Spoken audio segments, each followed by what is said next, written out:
Another good example of a public apology would be Aladdin and the King of Thieves. And I know what you're all thinking right here. How can Aladdin and the King of Thieves be considered as a public apology? Well, it's not necessarily the movie itself that did it per se. Well, it's one about, well, let me explain on what I mean for once. Robin Williams' relationship with Disney all began when Williams starred in Good Morning Vietnam. It was so successful that Robin Williams would then later on work with Disney on 2 more projects. The first project that Williams did at Disney ever since Good Morning Vietnam was Back to Neverland. And there, Robin Williams not only co-hosted the show with Walter Cronkite, and that's the way it is. but Robin Williams also does the voice of the Lost Boy. Anyways, after Back to Neverland was finished, Robin Williams would then do his most famous role as the genie from Aladdin. When Williams worked on Aladdin, he was on filming breaks for Hook and Toys. He also cheered up the cast and crew of Schindler's List by speakerphone during production. Another character in Aladdin that Robin Williams also got to voice is the peddler. Williams asked Disney not to use his voice for the toys and merchandising. He also asked Disney to make sure that the genie does not take up more than 25% of the space of a poster, ad, billboard, or trailer. However, Disney ignored Robin Williams' suggestion, and thus, Robin Williams would then feel heartbroken. Disney CEO Michael Eisner apologized to Robin by giving him a Picasso painting, but Robin refused. So thus, Dan Castellaneta, the voice of Homer Simpson, did get to take over the role as the genie in The Return to Jafar and the Aladdin TV series. Anyways, when Jeffrey Katzenberg just got replaced by Joe Roth, Roth arranged a public apology to Robin Williams for using his likeness. Robin was so touched that he even agreed to reprise his role as the genie in not just in Aladdin and the King of Thieves, but also in great minds thinking for themselves and Disney's Math Quest with Aladdin. Robin Williams would also do Jack, Flubber, Deconstructing Harry, Goodwill Hunting, and Bicentennial Man. When Bicentennial Man first came out in 1999, it bombed at the box office. Because of its box office failure, and Robin Williams getting a Razzie Award for Worst Actor, but thankfully lost to Adam Sandler and Big Daddy, Robin Williams would then get on bad terms with Disney once again. And thus, Dan Castellaneta would then once again take over the role as the genie in House of Mouse and Kingdom Hearts games. In 2008, Jim Meskimen took over the role as the genie. In 2009, Robin Williams got to be named Disney Legend, alongside with Tony Anselmo, the voice of Donald Duck and Huey, Dewey, and Louie, and Bill Farmer, the voice of Goofy, Horace Horsecollar, and Pluto. In 2014, Robin Williams passed away. Well, since now that Robin Williams is dead, now we'll never see him do Mrs. Doubtfire 2, nor will we ever see him reprise his role as the genie in any Kingdom Hearts games, nor any in Disney Infinity games, nor even in LEGO Dimensions, nor even in Aladdin 4 if Disney ever decides to do it, nor will we ever see Robin Williams star in a Batman movie, nor in a Star Wars movie, nor even in a Dr. Seuss movie.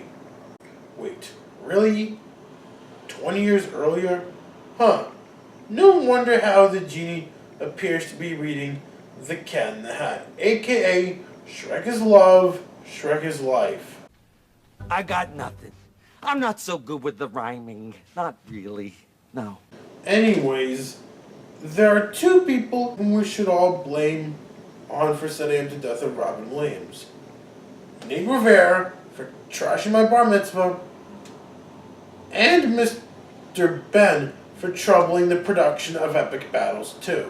Anyways, another Disney sequel that's also considered to be a public apology would be Cinderella 3, A Twist in Time, which in this case is a public apology to those who are not satisfied with Cinderella 2, Dreams Come True. Hear me out. In 1950, Disney released Cinderella. It was an incredible success. It even led Disney to make more great classics, including Alice in Wonderland, Peter Pan, Lady and the Tramp, Sleeping Beauty, The Jungle Book, and many other great classics. Fast forwarding 52 years later, a direct-to-video sequel was released called Cinderella 2 Dreams Come True. It got mainly negative reviews from both critics and fans of the original Cinderella. According to Rotten Tomatoes, 0% of the critics liked the film. Oh well, I guess I can call it somewhat guilty pleasure. However, I bet we can all agree that at least the animation there looks way better than the animation in the Grovedians and the animation in Foo Fight. Anyways, in 2007, Cinderella 3: A Twist in Time was released. It got way more positive reviews than both Cinderella 2 Dreams Come True and the 2015 live-action remake, but not as much as what the original film had to offer. During that same year, Cinderella 3: A Twist in Time premiered on Toon Disney. Now, another Disney sequel that's also considered to be a public apology would be Mulan 3. In this case, it could have been a public apology to those who are not satisfied with Mulan 2. Hear me out. In 1988, Disney released Mulan. Mulan was an incredible success. In 2004, Disney released Mulan 2. It got mainly negative reviews from critics. The reason why Mulan 2 would get a lot of hate is because I don't blame Disney for all that. Just that, well, Eddie Murphy was unable to reprise his role as Mushu in this film because during that time, Murphy was still doing Shrek 2. Similar to how that the reason why Andrew Adamson was unable to direct the later Shrek sequels and spin-offs is because during that time, he was still making the Narnia movies. Anyway, there was supposed to be a Mulan 3, but then it got cancelled. I think from what I've seen from Mulan 3, I think it definitely could have had its potential for being another Aladdin and the King of Thieves. Now, another good example of a public apology would be Wreck-It Ralph 2. In this case, it would have been a public apology to those who felt really disappointed by the fact that Disney has not released a single sequel to an animated classic ever since The Little Mermaid Ariel's beginnings. Hear me out. The idea of doing a sequel to a Disney classic all began in 1933, when Walt Disney released his hit short, The Three Little Pigs. The Three Little Pigs was so successful that people would then ask Walt Disney to do a sequel to The Three Little Pigs. However, Walt Disney said you can't top pigs with pigs. But I digress on that quote. Anyways, during the late 1930s, Walt Disney released 3 more shorts with The Three Little Pigs and The Big Bad Wolf, consisting of The Practical Pig, The Three Little Wolves, and Little Red Riding Hood. In 1940, Fantasia was released. Fantasia marks the first ever feature film appearance of Mickey Mouse. In there, Mickey Mouse is the main character of The Sorcerer's Apprentice. Originally, the main character of The Sorcerer's Apprentice was supposed to be Dopey from Snow White, but then the main character of The Sorcerer's Apprentice ended up being Mickey Mouse. In 1942, Saludos Amigos was released. Saludos Amigos marks the first ever feature film appearance for 2 characters, consisting of Donald Duck and Goofy. In 1944, The Three Caballeros was released. The Three Caballeros is the first ever Disney sequel to ever be released. The Three Caballeros also marks the second ever feature film appearance of Donald Duck. In 1947, Fun and Fancy Free was released. Fun and Fancy Free marks 5 things: the second on-screen appearance of Jiminy Cricket, the second feature film appearance of Mickey Mouse, the third feature film appearance of Donald Duck, the second feature film appearance of Goofy, and the last time that Walt Disney would ever voice Mickey Mouse until the Mickey Mouse Club kicked in. In 1948, Melody Time was released. Melody Time marks the 4th ever feature film appearance of Donald Duck. In 1955, Disney aired the Mickey Mouse Club on ABC. In the opening, you can see Mickey Mouse, Minnie Mouse, Donald Duck, Daisy Duck, Goofy, Pluto, Horace Horsecollar, Clarabelle Cow, the 3 Little Pigs, the Big Bad Wolf, Pete, Jiminy Cricket, Huey, Dewey, Louie, and Dumbo. In 1960, Disney released a short film called Goliath II. Goliath II marks the second ever on-screen appearance of Tick-Tock the crocodile from Peter Pan. In 1981, Nintendo released Mickey Mouse for the Game & Watch. Mickey Mouse marked the first ever video game appearance of Mickey Mouse. Mickey Mouse can be seen in the Chronicles list in Super Smash Bros. Brawl. In 1982, Nintendo released Mickey and Donald for the Game & Watch. Mickey and Donald marks the first ever video game appearance of Donald Duck. Like Mickey Mouse, Mickey and Donald can also be seen in the Chronicles list in Super Smash Bros. Brawl. In 1983, Mickey's Christmas Carol was released. In this short, it features Mickey Mouse, Minnie Mouse, Donald Duck, Daisy Duck, Goofy, Horace Horsecollar, Clarabelle Cow, Scrooge McDuck, Pete, Jiminy Cricket, Willie the Giant, Huey, Dewey, Louie, Chip, Dale, the 3 Little Pigs, the Big Bad Wolf, Mr. Toad, Gus Goose, Water Rat, Mole, Morty Field Mouse, Ferdy Field Mouse, Melody Mouse, Peter Pig, Angus McBadger, the Secretary Bird, Lady Cluck, Sis, Tagalong, Skippy, Toby, Mother Rabbit, Grandma Owl, Otto, 2 of the 3 Little Wolves, Cyril Proudbottom, and 2 of the Weasels from The Wind in the Willows. Mickey's Christmas Carol is the first short film with Mickey Mouse since The Simple Things. It also marks the first time that Alan Young would ever voice Scrooge McDuck. Bill Thompson, who voiced Scrooge McDuck in Scrooge McDuck and Money, sadly passed away in 1971. It also marks the first film where Wayne Wine provides the voice of Mickey Mouse. This was the last time that Clarence Nash would ever voice Donald Duck until his death in 1985. This was also the last Disney film to ever say the end. In later Disney films, beginning with The Black Cauldron, there would be a closing credits.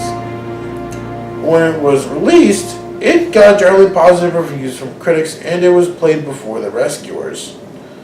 Critics like Leonard Maltin, Mr. Coate, Hamitude, Morgan Ledger, The Nostalgia Critic, and I all enjoyed it, whereas critics like Gene Siskel and Roger Ebert both didn't. Mickey's Christmas Carol would later on appear in Mickey's Magical Christmas known at the House of Mouse. During that same year, a video game adaptation of The Sorcerer's Apprentice was released on the Atari 2600. In 1986, a video game adaptation of The Black Cauldron was released on the Apple II, the Amiga, the Atari ST, and the MS-DOS. In 1987, Walt Disney Television Animation released DuckTales, based on the Uncle Scrooge comics by Carl Barks. DuckTales is the first Disney cartoon to be produced for syndication. When DuckTales was first aired on syndication, it was an incredible success. And because of its success, it led up to getting a movie, 3 video games, a bunch of comics, and re-airings on the Disney Afternoon, Disney Channel, Toon Disney, Disney XD, Disney Junior, Disney Cinemagic, and Sky Movies Disney. During that same year, Mickey Mousecapade was released. In Japan, Mickey Mousecapade is published by Hudson Soft, whereas over here in North America, it was published by Capcom. Speaking of Capcom, this is the first Disney video game to ever be published by Capcom. In Mickey Mousecapade, both Mickey Mouse and Minnie Mouse rescue Alice from Alice in Wonderland. In the Japanese version, your 5 bosses are the Cheshire Cat, Pat the Dodo, Caterpillar, Captain Hook, and the Queen of Hearts. In the American version, your 5 bosses are the Wizard, Tick-Tock the Crocodile, Snake, not to be confused with the main character from Metal Gear Solid, Pete, and Maleficent. Unlike other Mickey Mouse video games where Pete is the final boss, in Mickey Mousecapade, Pete isn't the final boss. Instead, it's Maleficent if you're in North America, and the Queen of Hearts if you're in Japan. In 1988, Who Framed Roger Rabbit was released. Who Framed Roger Rabbit not only marks as the first and only time that we would ever see both Mickey Mouse and Bugs Bunny appearing together at the same time. I repeat, Mickey Mouse and Bugs Bunny together at the same time. But also marks as the first and only time that we would ever see both Donald Duck and Daffy Duck appearing together at the same time. It also marks the first ever feature film appearance of Minnie Mouse. It also marks as the first ever feature film appearance of Clarabelle Cow. It also marks as the first ever feature film appearance of Horace Horsecollar. It also marks as the last time that we would ever hear Mel Blanc until his death in 1989. Does anybody understand what this duck is saying? I've worked with a lot of wisecrackers, but you are despicable. This is the last time I work with someone with a speech impediment. Oh, look, piggies. This little piggy went to market.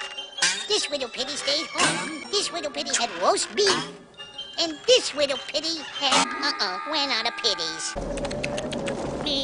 What's up, Doc? Jumping without a parachute? Kinda dangerous, ain't it? Yeah, but I don't think you want it. Okay, Doc. Whatever you say. Here's the spare. Yeah, ain't I a stinker? I'll tell you one thing, Doc. He weren't no rabbit. Or a duck. Or a pussy. Okay, move along. There's nothing else to see. That's all, folks. I like the sound of that. That's all, folks. During that same year, The New Adventures of Winnie the Pooh was released. This is the first ever TV series to be based on Winnie the Pooh. This is also the first time we hear Jim Cummings voice Winnie the Pooh. Come along, Piglet. Hurry, Piglet. No time to be brave. Oh, Christopher Robin, speak to us. Remember, Piglet, it's only a movie. Oh, bother. Where have my Honey Crunch bars gone to? Here, candy, candy, candy. Oh, there you are, Piglet. Hold tight. You'll be free as me in a jiffy. Whoops! Christopher Robin! All right, Tigger. Piglet, why are you swimming in the popcorn? Oh, don't worry, Piglet. Popcorn can't hurt you. Oh, don't worry, Piglet. He's not in the movie. Christopher Robin, are you sure heroes always wear white scarves? Oof. That's right. Yes, Piglet. Although it's not quite as important as the hero, it's still very important. I will save you. I will save you. But Rabbit, Tigger doesn't even like carrots. Only a monster! Piglet, you're right. Think. All right, now remember, when the carrot comes, you frighten him into the hole with the cymbals. You'll scare the carrot into the hole. When the carrot falls into the hole, you pour the honey all over it.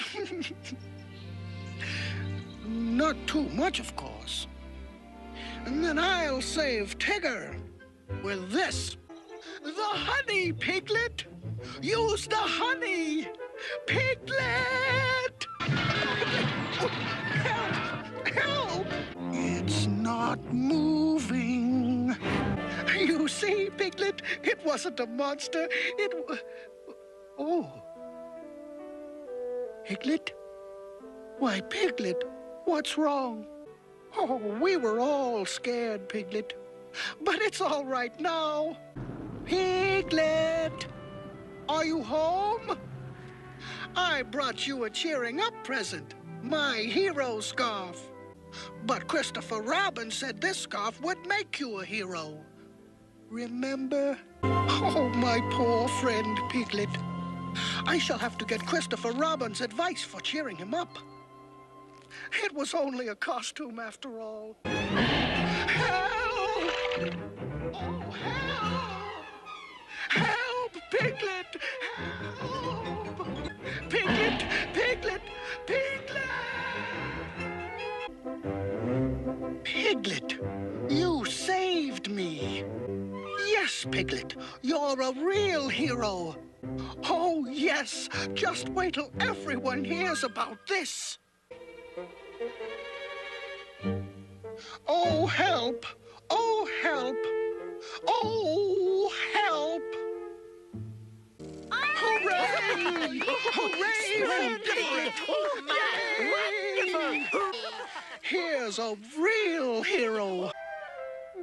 Well, I suppose we don't have to be afraid of carrots anymore.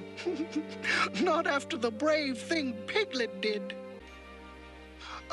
Christopher Robin, if it's all the same to you, could we skip dinner and have breakfast instead? John Fiddler, Paul Winchell, and Hal Smith all reprised their roles as Piglet, Tigger, and Owl, respectively.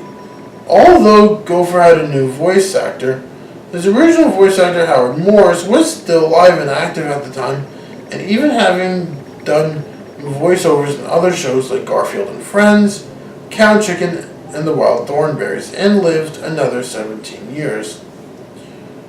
When it was released, it was a success.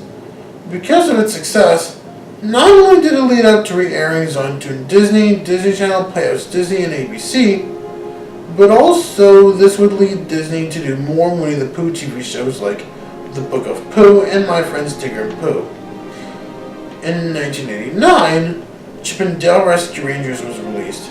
This was the first ever TV show to ever feature Chip and Dale as main characters.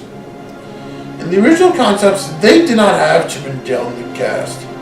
Tad Stones was originally going to do a TV series based on the Rescuers, but Disney chairman Jeffrey Katzenberg said no, as Mickey of the Rescuers Down Under just began. Originally, it was supposed to be called Metro Mice, in which you would have had a mouse character named Kit Colby as the main character, Monterey Jack, Gadget, and a chameleon. But Jeffrey Katzenberg and Michael Eisner both wanted to have some classic Disney characters to be a part of the cast. Eisner was the one who suggested Chip and Dale to both be a part of the show. And now, here are your old pals, Chip and Dale. They're going to tell you how they... I'm Chip, I'm Dale. We're just a couple of crazy rascals out there some fun. When Chip and Dale start cooking up some couple, you can bet it will done. No, boys. You've got the wrong idea. When it was first aired, it was another great success as well. Because of its success, not only did it get to be part of the Disney Afternoon, but also it ran on Toon Disney, and as of 2014, it is currently airing on Disney Channel in Netherlands, Flanders in India, Disney XD in Netherlands, Flanders and Italy, and Sky Movies Disney in the United Kingdom. During that same year, Capcom released a video game adaptation of DuckTales on the Nintendo Entertainment System and the original Game Boy. Critics praised the game for its gameplay and soundtrack. DuckTales is often a subject for NES-related nostalgia and is very popular. DuckTales is a prime example of Capcom's best video games of the late 1980s and early 1990s, alongside with Mega Man and Street Fighter II. During that same year, a video game adaptation based on Oliver and Company was released on the Atari ST, the Amiga, and the MS-DOS. In 1990, Disney has finally released their first ever sequel ever since Walt Disney's death, called The Rescuers Down Under. Not only is this the first ever sequel Disney has ever made, but also this is the first ever animated Disney movie to fully use the cap system. However, this is not the first Disney film to ever use the cap system. That title goes to The Little Mermaid. For those who don't know what CAPS is, it stands for Computer Animation Post-Production System. When The Rescuers Down Under was first released, it got generally positive reviews. So much so that it would even get to be number 3 in Animax's top 10 best animated sequels, behind Toy Story 3 and Kung Fu Panda 2. And as for the box office though, and I'm just gonna say it bombed.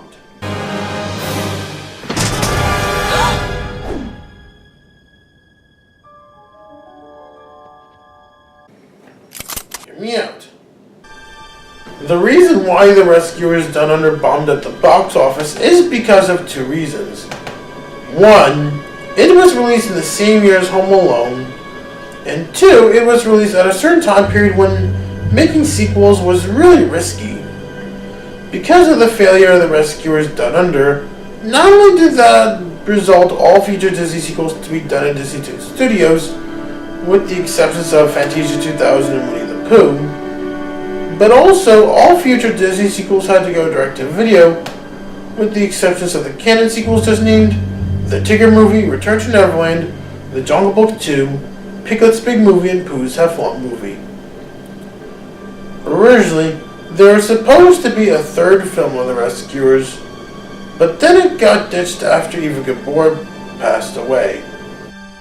During that same year, Disney Toon Studios released their first film, DuckTales the Movie, Treasure of the Lost Lamp. And I'm just gonna say it, unfortunately, like The Rescuers Down Under, it was also another box office bomb as well. Hear me out. The reason why DuckTales the Movie Treasure of the Lost Lamp was a box office failure is not just because it, like The Rescuers Down Under, came out in the same year as Home Alone, but also it was released at a certain time period when, just like making sequels, making movies based on cartoons can get really risky. During that same year, Walt Disney Television Animation released TaleSpin. TaleSpin is the first ever animated Disney TV show to fully feature characters from a Disney film that's a part of the Walt Disney animated canon. TaleSpin is also another great success for the Disney afternoon. After TaleSpin ended on its 65th episode in 1991, it continued rerunning on the Disney afternoon until 1994. In which it was until it was moved to Disney Channel and then it moved to Toon Disney. As of right now, TaleSpin is currently airing on Disney Channel in India versus Suburbia and occasionally Germany, and Disney Cinemagic in France. During that same year, Sega released Castle of Illusion for the Sega Genesis, the Sega Master System, and the Sega Game Gear. In 1991, Darkwing Duck was released. Darkwing Duck is the first Disney afternoon cartoon to emphasize action than adventure. Originally, it was supposed to be called 00 Duck, and then to avoid any lawsuits against MGM, Disney changed the name from 00 Duck to Darkwing Duck. When it was first aired on the Disney afternoon and Saturday mornings on ABC, it was a major success. And because of its great success, not only did that lead into re-airings on Toon Disney, Disney XD, Disney Channel, and Sky Movies Disney, but also get a bunch of comics and 2 video game adaptations. Ever since when Disney Infinity first came out, people have been asking Disney Interactive to add Darkwing Duck into Disney Infinity. Originally, he was going to appear in Disney Infinity 3.0, but sadly lost Olaf and Frozen. A guy who says awesome possum wins, and I don't even get a nomination. During that same year, a video game adaptation based on Fantasia was released on the Sega Genesis. It got overwhelmingly negative reviews from critics, saying that the game is a massive disappointment, poorly designed, bland, and frustrating. During that same year, Capcom released a video game adaptation based on Little Mermaid for the Nintendo Entertainment System and the original Game Boy. It was one of the very few video games that was marketed to girls. In 1982, a TV series based on Little Mermaid was released. The opening theme is a combination between Part of Your World,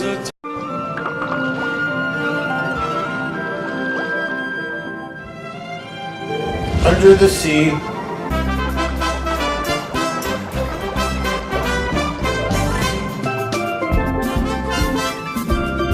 and Kissed a Girl.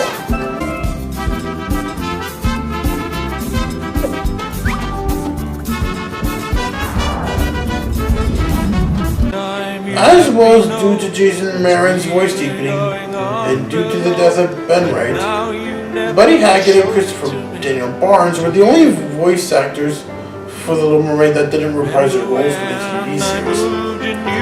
The show originally first aired on CBS in the United States and then Disney Afternoon in Russia, but then later reran on Disney Channel and Toon Disney. When Little Mermaid was on Toon Disney, it did air on the Disney Princess Power Hour. Today, you guys can now watch it on Disney Cinemagic in France, Disney Channel in Germany, Disney Junior in both Germany and over here in America, and Sky Movies Disney in England. During that same year, Goof Troop was released. This is the first animated Disney TV show to ever be a situation comedy rather than it being an action-adventure cartoon. This is also the first Disney production where Jim Cummings does the voice of Pete.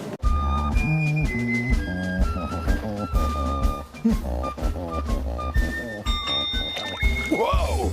Got a tiger by the gills! Whoa! Ride 'em, cowboy! Timber! Miserable excuse for a flea circus, nothing but a waste of fur. Let's see now, I'll put Pete's Palm Grove there, Pete's Picnic Haven here, Pete's Private Putting Green right there. And let's see, we'll put Dry Dock for my boat right there, the cabana right about there. Oh, got a house in the middle of the cove. Ha, that's gotta go. Oh, but Peach Pits, I need my own fishing resort to relax in. Meg, here it comes again. It's my stress level. Oh, I'm doing them facial aerobics. Oh, no. I'm hyperventilating.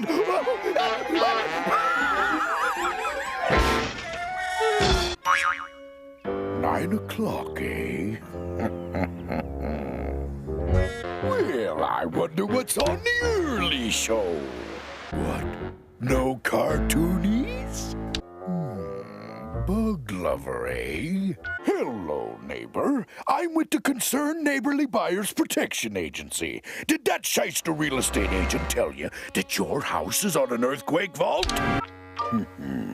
Earl's Rents? I want to rent a steamroller. How big? Big enough to flatten a house! Let me see. I need one steamroller, a couple dozen palm trees, 100 bagillion gallons of trout eggs. Oh, I can't believe don't go out the door. Hello? No. Goofy? Yeah. Yeah, long time no see. Not long enough for your brain. Oh, you say you're coming to Spoonerville? Gee, that's swell. Listen, don't take the main road. Bridge is out. Lots of construction. Dad? Dad! Here's what you do. Bye-bye. If you ever find me, yuck. 5 minutes and the deadline's up. By morning, that house will be fish fodder.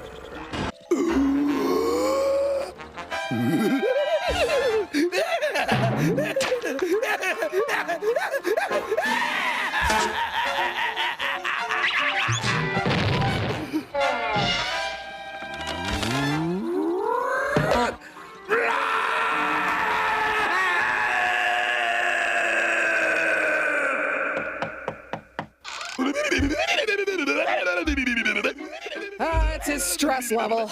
Quick, he's... Hold him down! Hold him down! Take 10 deep breaths, Petey. 1, 2, 3. Hey, baby!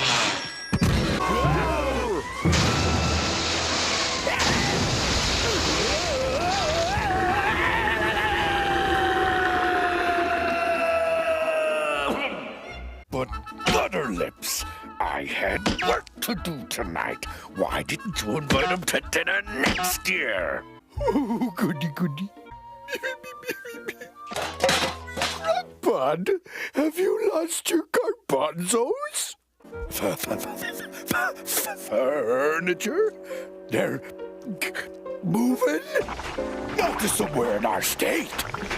Not to our town.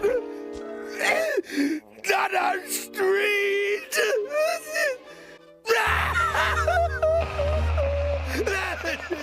You hear that? Bedtime, Pistol!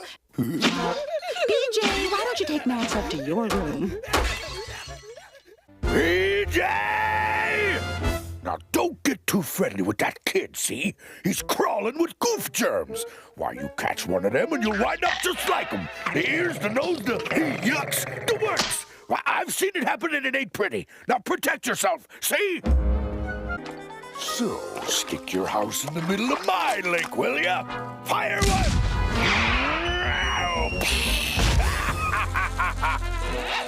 Stop that thing! It's making my house break out in chicken pox! When's that moving van getting here? Thanks. Thank my wife! You long-haired dipstick. She told me to be nice to you, you slimy little... One night on that cot, you'll be running for the nearest motel. What's that? Peg!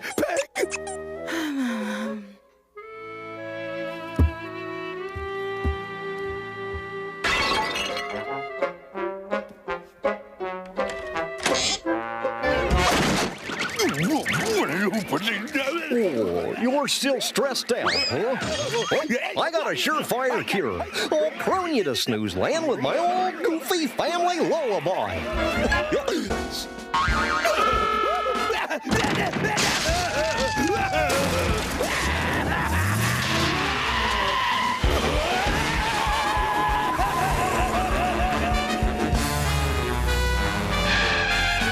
Step on it, Pop! Get that stuff to Spoonerville!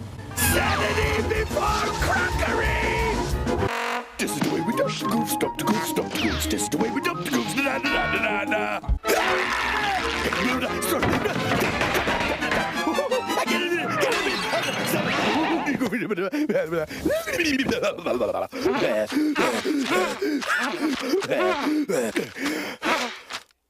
a minute. What am I flipping out for? I did it. I got him out of my house, and first thing in the morning, I'll get him out of their house. That's what I'm gonna do. Yes. Ooh, that's a smart Petey. Oh, that's a good boy.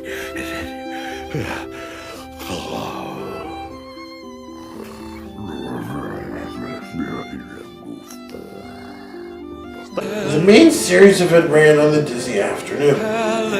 13 more episodes did air on ABC on Saturday mornings. There was also a Christmas episode that was aired on the Disney afternoon. Goof Troop would later on be reran on Disney Channel, Toon Disney, Disney XD, Disney Junior, and Sky Movies Disney. In 1993, Bonkers was released.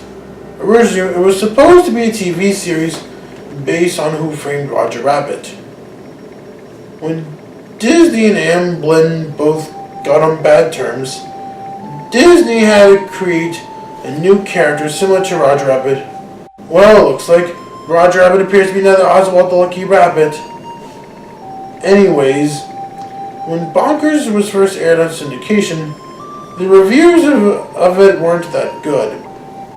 Say what you guys want about the show, but I thought it was way better than Star vs. the Forces of Evil. Anyways, Bonkers was last seen in the United States on Toon Disney in 2004.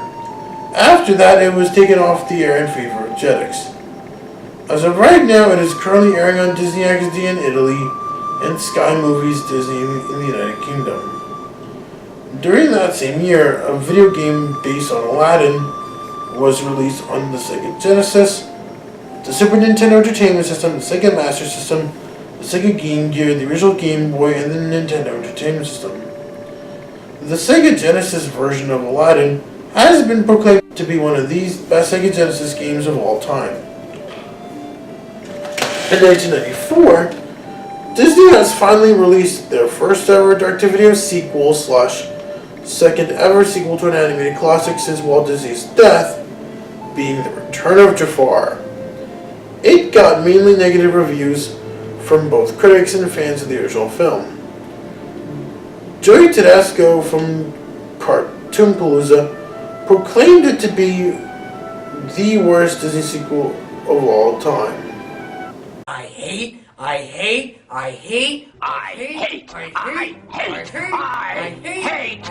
this stupid. I hate.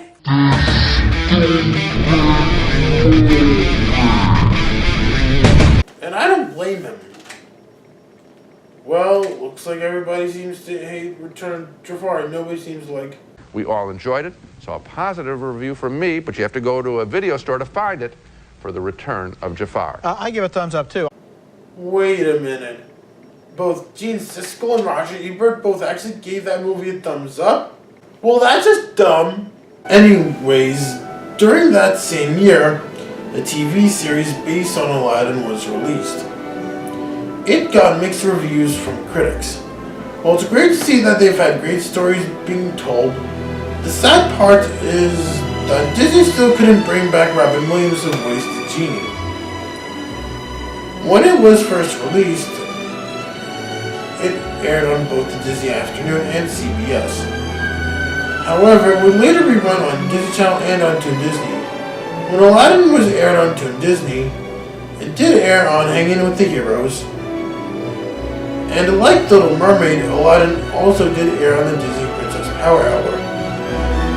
Today, you guys can watch the Aladdin TV series on the Disney Channel in Germany and Korea, Disney Junior in Japan and Scandinavia, Disney Cinemagic in France, and Sky Movies Disney in the United Kingdom. During that same year, Mickey Mania was released. Originally, it was supposed to be made to celebrate Mickey Mouse's 65th birthday, but due to timing issues, it had to be released in 1994.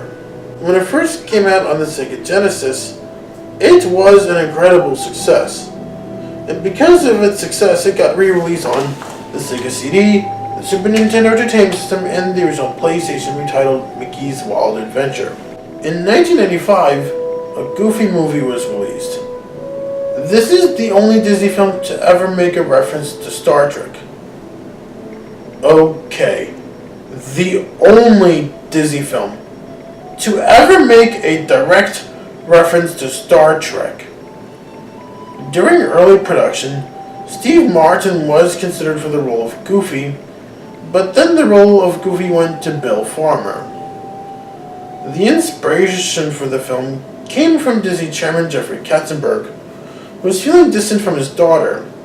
Katzenberg decided to go on a road trip with her that brought the two closer together. This would be the last film that Pat Buttram would also voice Cactus Jake from Garfield and Friends, the Sheriff of Nottingham from Robin Hood, and Napoleon. No, not that Napoleon! I meant from the Aristocats! Wait a minute, I'm the leader. I'll say when it's the end. It's the end.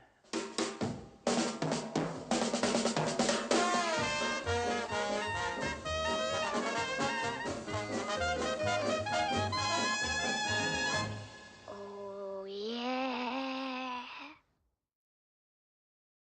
Anyways, has ever worked on until his death in 1984.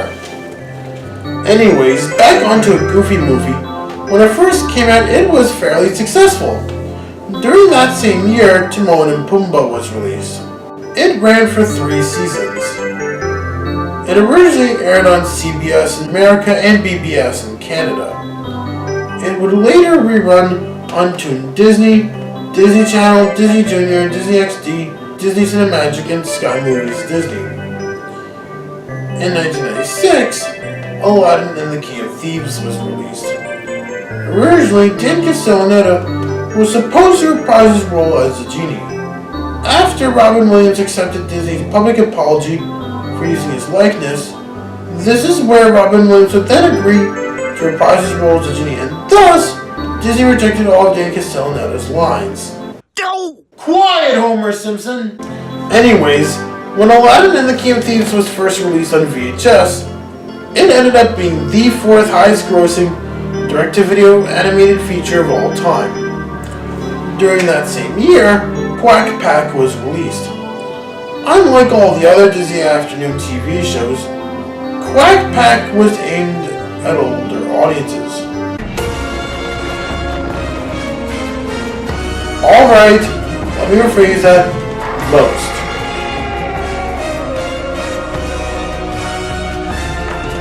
Anyways, one thing about Quack Pack that does something different than DuckTales would be that in DuckTales, all the characters would be anthropomorphic animals.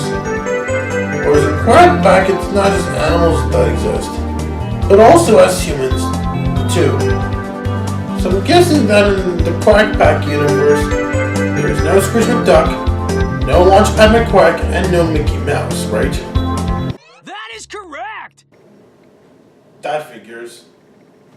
Anyways, moving on, in 1997, Disney Toon Studios released their first ever direct-to-video Winnie the Pooh movie, Pooh's Grand Adventure, The Search for Christopher Robin. Pooh's Grand Adventure was a Winnie the Pooh movie unlike any other. Not only is this movie not based on any of the Winnie the Pooh books that A. Milne wrote, but also it was infamous for being the only Winnie the Pooh film to ever receive a rotten rating on Rotten Tomatoes. I mean, I can understand why it would get a rotten rating. It contains scenes that are unsuitable for children like this. What is it, Owl? Where is it? Somewhere bad, I fear. How bad? On a scale of 1 to 10, it's not good. He has gone to S-C-H-O-O-L. Skull. Skull. Anyways, during that same year, Beauty and the Beast, The Enchanted Christmas was released. After the success of Beauty and the Beast, a sequel was inevitable. After the success of films like The Return of Jafar, it was given a direct-to-video release. This was the first product of a subsidiary of Walt Disney Television Animation in Vancouver. Originally, the film was supposed to be a sequel. Not only that, but also the main villain was supposed to be Gaston's younger brother, Avenant. After Avenant was cut out from the film, his personality traits was given to a pipe organ named Forte. At the end of the day, it was decided to be a mid-sequel. It was originally going to be called Beauty and the Beast and Christmas Spell, but then it became Beauty and the Beast Enchanted Christmas. This is the first Disney Princess Christmas movie. This is also the first ever animated Disney Christmas movie to be a revisitation of an animated classic instead of it being so original. When it was released, it got mixed to negative reviews from critics and fans of the original. From what I'm seeing, I really enjoyed it. Sure, it may not be as good as the original, but at least it's way better than Beauty and the Beast Belle's Magical World. I enjoyed it for 4 reasons. 1, it brought back all the original voice actors that were still alive at that time, including Angela Lansbury. And 2, Tim Curry's performance as Forte. And 3, it was honest with us viewers. And 4, it's a holiday movie. Besides, I do love watching holiday movies / holiday specials.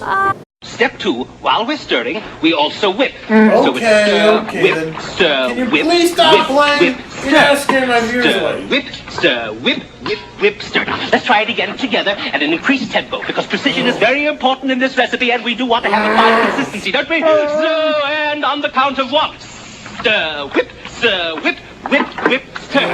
Stir, whip, stir, whip, stir. Come on, faster all together now. Cooking can be fun. Stir, whip, stir. Stir, whip, stir, whip, stir. Enough! Just enough already, okay? On with it. Yes, get on with it. Okay, I'll just get on with the show. Get on with it! Sheesh, people just need to learn to be grateful for what they get. Anyways, during that same year, Walt Disney Television Animation released a TV series based on 101 Dalmatians. The show has some continuity issues. One continuity issue that the show has being that all the characters have American accents, well, except for Cruella de Vil, whereas the movie is set in London and its surroundings. In 1998, Beauty and the Beast Belle's Magical World was released. This is the first Disney movie to have a storybook opening and a storybook closing since Sleeping Beauty. Originally, there was supposed to be a TV series based on Beauty and the Beast. Unfortunately, it never came to be. So instead, it ended up being like this. When it was released, it got a lot of bad reviews in it, and it has been proclaimed to be one of the worst Disney sequels of all time. So much so that it even got inanimate watches. I would like to know more info on that. During that same year, Pocahontas 2 Journey to a New World was released. In this film, John Smith is voiced by Mel Gibson's brother, Donald Gibson. The sequel is based on Pocahontas' trip to England. When it was released, it got mainly negative reviews from critics. During that same year, The Lion King 2 Simba's Pride was released. The idea of doing a sequel all began before The Lion King first came out. The story is based on Romeo and Juliet. They brought back all the original voice actors except for Rowan Atkinson and Jeremy Irons. When it was released, it got mixed reviews from both critics and fans alike. But on a brighter note, however, it did appear to be number 6 in Animax's top 10 best animated sequels countdown. During that same year, it TV series based on Hercules was released. The Hercules TV series is a mid-quel and is set during the Song of One Last Hope. When Hercules was first aired on TV, it debuted on Disney's One Saturday Morning, alongside with the New Adventures of Winnie the Pooh and Disney's Doug. The show proved to be a big hit, just like of how it was when it first came out in theaters. In the early 2000s, Disney's Hercules has still been strong. Originally, there was supposed to be a direct-to-video sequel to Hercules, but unfortunately it got cancelled. In 1999, Disney Studios released their first ever Mickey Mouse film, excluding his cameo in a Goofy movie, Mickey's Once Upon a Christmas. Mickey's Once Upon a Christmas was also the first ever direct-to-video film to ever feature Mickey Mouse as a main character. The movie is narrated by Kelsey Grammer, and whom you guys may remember him more as Sideshow Bob from The Simpsons, Sticky Pete from Toy Story 2, and Dr. Frankenolly from the Mickey Mouse short Runaway Brain. This is the only time when Mortimer Mouse was voiced by the current voice of Mr. Smee himself, Jeff Bennett. In Mortimer Mouse's later on-screen appearances, Mortimer would be voiced by Maurice LaMarche, who is also the current voice of Inspector Gadget. During that same year, Seasons of Giving was released. This was the last Winnie the Pooh film that we would ever hear Paul Winchell voice Tigger. This is also the last film project that Paul Winchell has ever worked on, period. During that same year, Disney Interactive released Disney's Villains' Revenge on the PC. The game features Jimmy Cricket hosting a storytime session consisting of Snow and the Seven Dwarfs, Dumbo, Alice in Wonderland, and Peter Pan. Monique Letchel from German magazine PC Player gave it a score of 68%. In 2000, Walt Disney Animation Studios released Fantasia 2000. Fantasia 2000 was the second Disney sequel to ever be done under Walt Disney Animation Studios instead of Disney Studios. Fantasia 2000 also marked as the first film to ever be released in the millennia, aka the 21st century. This is also the first film to ever be presented on IMAX. The original plan for Fantasia was that every time whenever it would re-release in theaters, it would feature different segments playing during each showing. The film didn't do so good at the box office and sadly lost the European market due to World War II. It took 9 years to make the film. Ludwig van Beethoven, Paul Dukas, and Igor Stravinsky are the only three classical composers to ever have music be heard in both Fantasia films. When Fantasia 2000 first came out, it got mainly positive reviews. Unfortunately, like The Rescuers Down Under, it didn't do so good at the box office. Quiet, Teletubbies! Anyways, originally, like The Rescuers, there was supposed to be a third film of Fantasia called Fantasia 2006. Unfortunately, it got cancelled. Because of its cancellation, all the segments that were supposed to be in the film all ended up being separate shorts, in which not only can you guys watch some of those on YouTube, but also they can be seen in the Walt Disney Animation Studios Short Films collection, in which you can get either on DVD or on Blu-ray, or if you have a Netflix account, you can also watch it there as well. During that same year, Disney Studios released Winnie the Pooh's biggest return on the big screen, the Tigger movie. In there, Tigger appears to be voiced by Jim Cummings, who would also voice Winnie the Pooh as well. The reason why Tigger would be voiced by Jim Cummings instead of Paul Winchell is because Paul Winchell's voice was too scratchy to do it properly. Originally, it was supposed to go direct to video until Disney CEO Michael Eisner found out that the Sherman Brothers would be writing the songs for the film and ended up getting a theatrical release instead. Speaking of the Sherman Brothers, This is the first Disney film to ever feature songs by the Sherman Brothers since Bedknobs and Broomsticks. When it was released, it was an incredible box office success. However, it got mixed to positive reviews from the critics. Personally, I actually enjoyed the film. During that same year, an extremely goofy movie was released. Unlike its predecessor, an extremely goofy movie is not a musical. When it was released, it got positive reviews saying that it's as good as a Goofy movie. During that same year, The Little Mermaid 2: Return to the Sea was released. This is the only Disney sequel to ever feature a Wilhelm scream. For those who don't know what a Wilhelm scream is, you guys may have heard it in a lot of different movies. Now let me show you guys on what a Wilhelm scream is.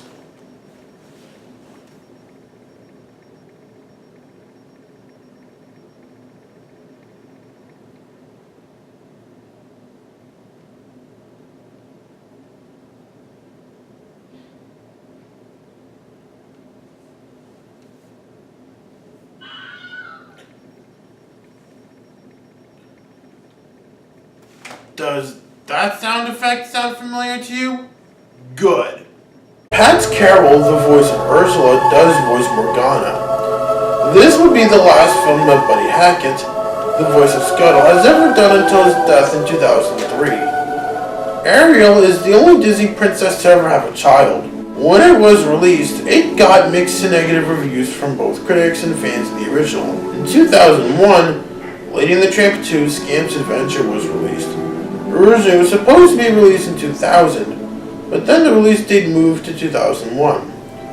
When it was released, it got mixed reviews. During that same year, Mickey's Magical Christmas Snowed In at the House of Mouse was released. It got generally positive reviews from critics. During that same year, House of Mouse was released. Originally, it was supposed to be a movie that would celebrate Walt Disney's 100th birthday called The Search for Mickey Mouse, but then it got morphed into the House of Mouse. When it first aired on Disney's One Saturday Morning, it got praise from both critics and Disney fans. During that same year, The Legend of Tarzan was released.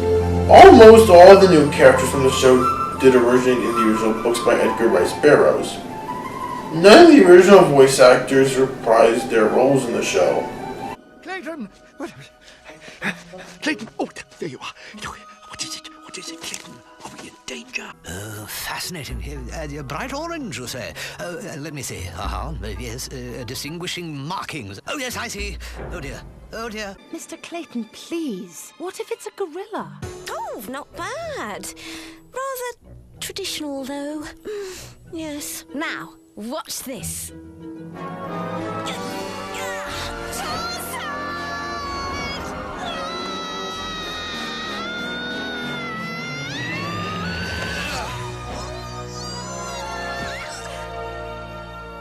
You saved me.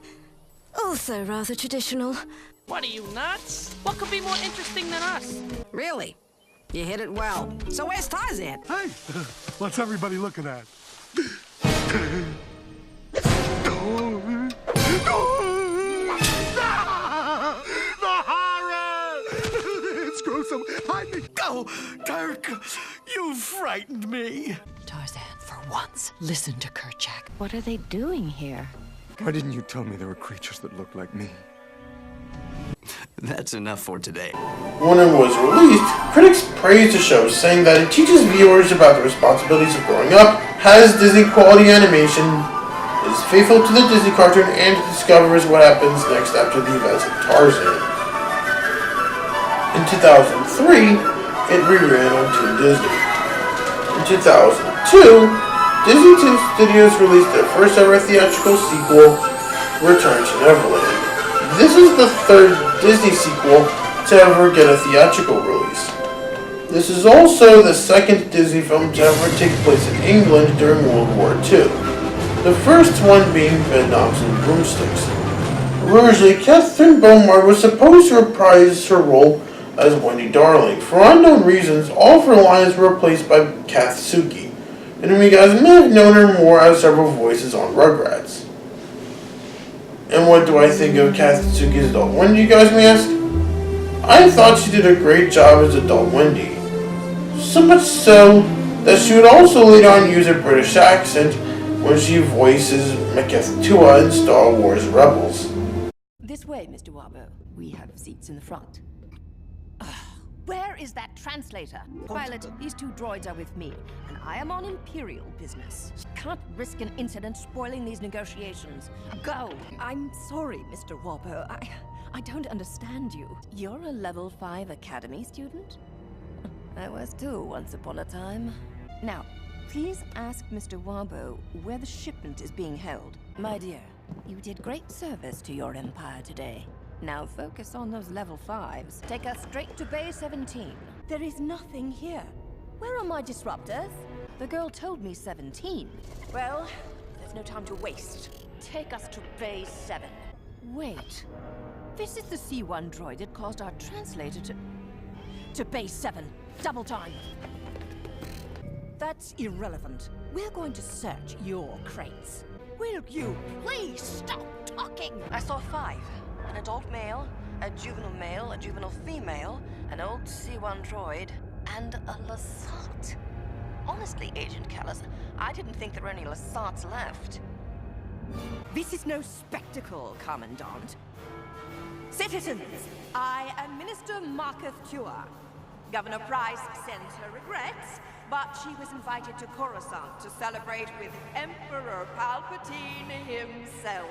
Lothal is just as important to our empire as any world in the galaxy, and she wanted me to show you why. Citizens, I present you with the latest vessel from Lothal's Imperial shipyards, the Sinar Systems Advanced TIE Starfighter. And who better to take this beauty on her maiden voyage than one of the best Imperial pilots on Lothal, Baron Valen Rudor. Very good, Commandant. The governor would be impressed. Who is responsible for this? Find them! These rebels have ruined Empire Day. They must be punished. Ah, Grand Moff Tarkin, I am honored by your visit to Lothal. I admit I was surprised to learn you were coming.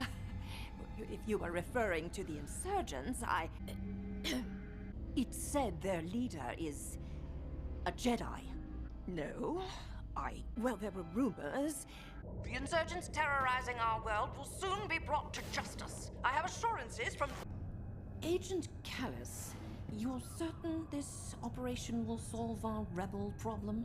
The Inquisitor says... Where is the Lasat and the Mandalorian girl? Agent Callis, they must not escape!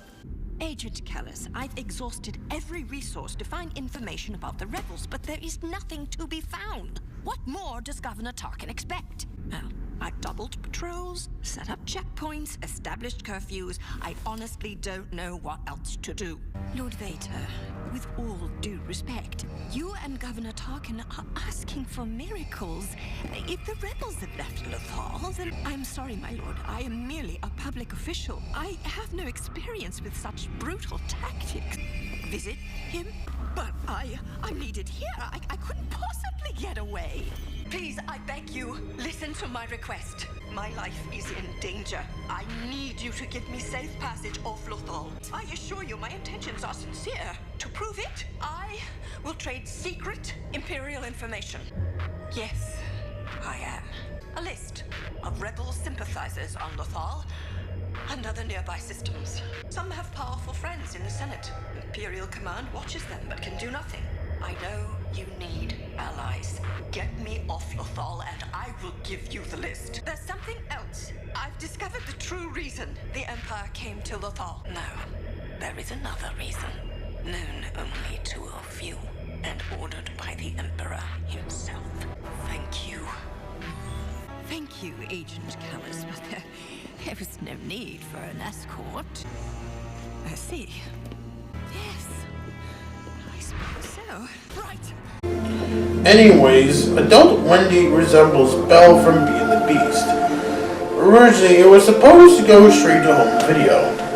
After showing the film to then Disney CEO Michael Eisner, this is where Eisner would then give it a theatrical release, and I don't blame him. When it was released, it was a box office success.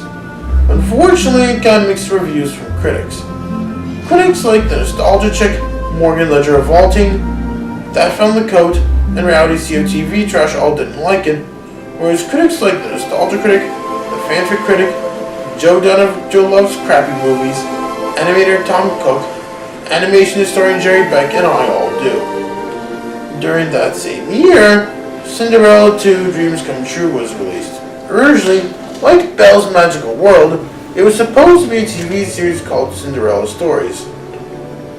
But then it became a direct-to-video sequel. When it was released, it was Disney's top-selling animated sequel of 2002. Despite that, it got mainly negative reviews from critics and fans of the original film. During that same year, The Hunchback of Notre Dame 2 was released. It got major backlash from the critics, even more backlash than the first film. Personally, I don't find this film to be as bad as what most people say would be. It brought back all the original voice actors, so it's not like films such as The Return to Jafar, Mulan 2, and the open season sequels, where they didn't bring back certain voice actors to reprise their roles as some of the returning characters, and there is still some dark in it, so it's not like what you guys would see coming from films like the Care Bears movie, A Troll in Central Park, and My Neighbor Totoro, where there is no dark whatsoever. Plus, Harry Joel Osment, who starred in this film, would also voice Sora from Kingdom Hearts and Mowgli in The Jungle Book 2. Speaking of which, Kingdom Hearts did come out during that same year. The idea for this game came about when producer Shinji Hashimoto met with a Disney executive in an elevator. Square and Disney had previously worked in the same building in Japan. Originally, Ariel was supposed to be a princess of heart, but in order for Ariel to be kidnapped by Maleficent, Ursula would have to give Ariel legs. It was already too late in production to add this. So thus, the producers decided to have Alice be a princess of heart instead of Ariel. Mandy Moore, who voiced Ares from Final Fantasy VII, would later go on to voice Rapunzel from Tangled. Sora's role as the hero was originally meant for Mickey Mouse, because when you take a look at both Sora and Mickey Mouse carefully, you'll see that both Sora and Mickey Mouse both wear large yellow shoes, red shorts, and white gloves. Disney wanted Donald Duck to be the main character, but Tetsuya Nomura wanted a human protagonist. When it was released on the PlayStation 2, it was an incredible success. It got 2 sequels, a bunch of spin-offs, and comics. During that same year, Mickey's House of Villains, not to be confused with the House of Mouse episode, Pete's House of Villains, was released. This is the last House of Mouse movie to ever be released. The main villain in this film is Jafar from Aladdin. 4 other Disney villains that would assist Jafar to take over the House of Mouse are Captain Hook from Peter Pan, Hades from Hercules, Ursula from The Little Mermaid, and Cruella de Vil from 101 Dalmatians. When it was released, half of the critics liked it. During that same year, A Very Merry Pooh Year was released. In this film, it featured 2 segments. The first one being Winnie the Pooh and Christmas 2. The second one being the newly made Happy Pooh Year. This is the first ever Winnie the Pooh film without Owl's involvement whatsoever. When it was released, it got generally positive reviews from the critics.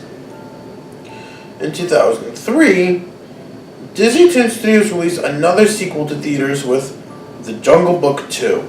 Originally, like Return to Neverland, it was supposed to go direct-to-video, but then it got a theatrical release instead.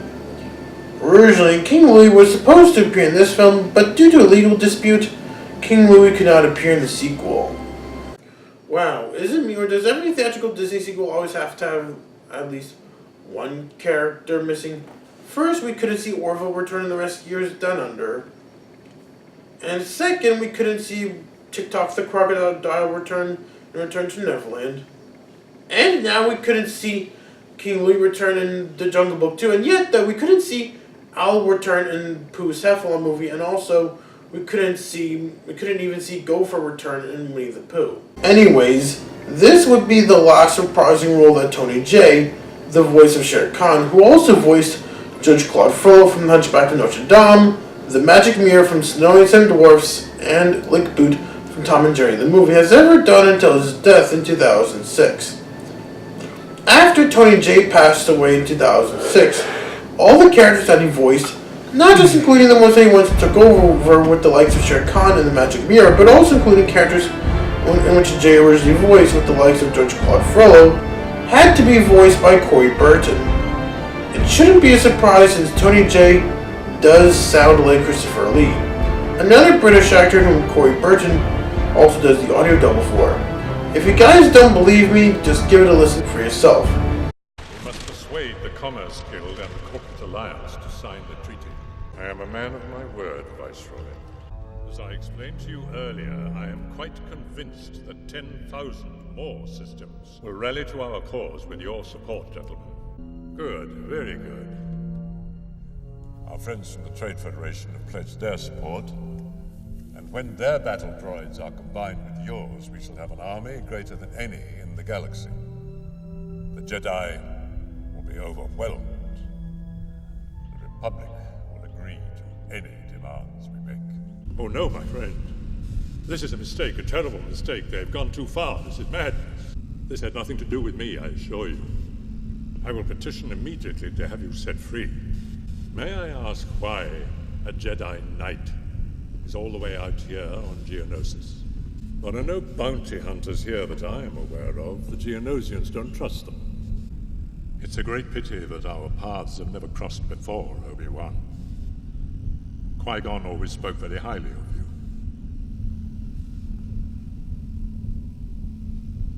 I wish you were still alive. I could use his help right now. Don't be so sure, my young Jedi. You forget that he was once my apprentice, just as you were once his.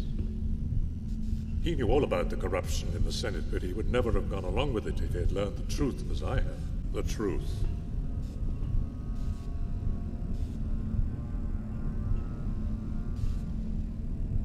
What if I told you that the Republic was now under the control of the Dark Lord of the Sith? The dark side of the Force has clouded their vision, my friend. Hundreds of senators are now under the influence of a Sith Lord called Darth Sidious. The Viceroy of the Trade Federation was once in league with this Darth Sidious. But he was betrayed 10 years ago by the Dark Lord. He came to me for help. He told me everything. You must join me, Obi-Wan. And together, we will destroy the Sith. It may be difficult to secure your release. Patience, Viceroy, patience, you will die. Master Windu, how pleasant of you to join us. Brave, but foolish, my old Jedi friend. You're impossibly outnumbered. We'll see. Master Windu, you have fought gallantly. Worthy of recognition in the archives of the Jedi Order. Now, it is finished. Surrender, and your lives will be spared. Then, I'm sorry, old friend. That doesn't seem possible. How could the Jedi come up with an army so quickly? There are too many. My master will never allow the Republic to get away with this treachery. I will take the designs with me to Coruscant. They will be much safer there. Good, my master. As you see, my Jedi powers are far beyond yours. Now, back down. Master Kenobi, you disappoint me. Yoda holds you in such high esteem. Surely you can do better. Brave of you, boy. But I would have thought you had learned your lesson. Master Yoda, You have interfered with our affairs for the last time. I've become more powerful than any Jedi. Even you. It is obvious that this contest cannot be decided by our knowledge of the Force, but by our skills with a lightsaber. This is just the beginning. The Force is with us, Master Sidious. I have good news for you, my lord. The war has begun. Your swords, please. We don't want to make a mess of things in front of the Chancellor. I've been looking forward to this. Good. Twice the pride, double the fall. I sense great fear in you, Skywalker. You have hate. You have anger. But you don't use them. Indeed. Impressive. You mask your presence well. Flawless timing, perfect control. You have great skill of infiltration. My host would applaud your abilities posthumously. However, I am not looking for a spy. You are more powerful than I had sensed. A bold claim, but you are not Sith.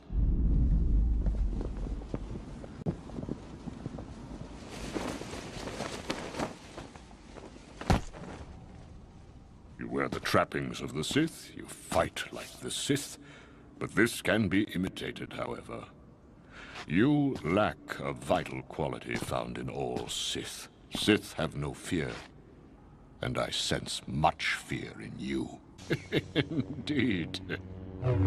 Truly, if you were Sith, would this contest be not over? It would not be so easy to defeat a Sith. We have other plans. Have you been watching, Master? Let me introduce my master, the true Lord of the Sith, Darth Sidious. Consider this a gift. She will be more than a match for young Skywalker. You will find the temple on Ilum. Destroy it. Stop using the standard attacks. Use the unorthodox. How often must I tell you? Control my central line. Good.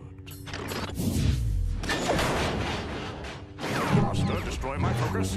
You're holding the saber too tightly. Now, too lightly.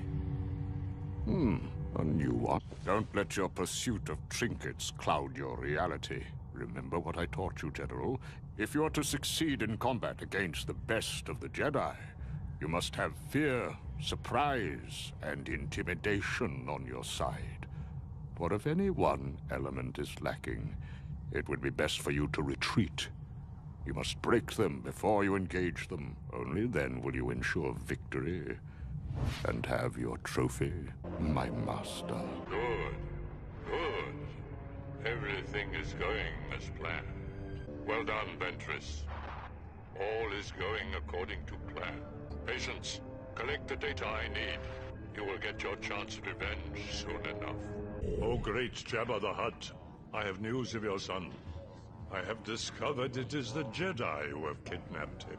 I have my ways. More importantly, mighty Jabba, I bring a warning. The Jedi are planning to destroy you, and he shall have it. Transmit it at once. Your new objective is to recover the Hutt. Precisely. Do not fail me.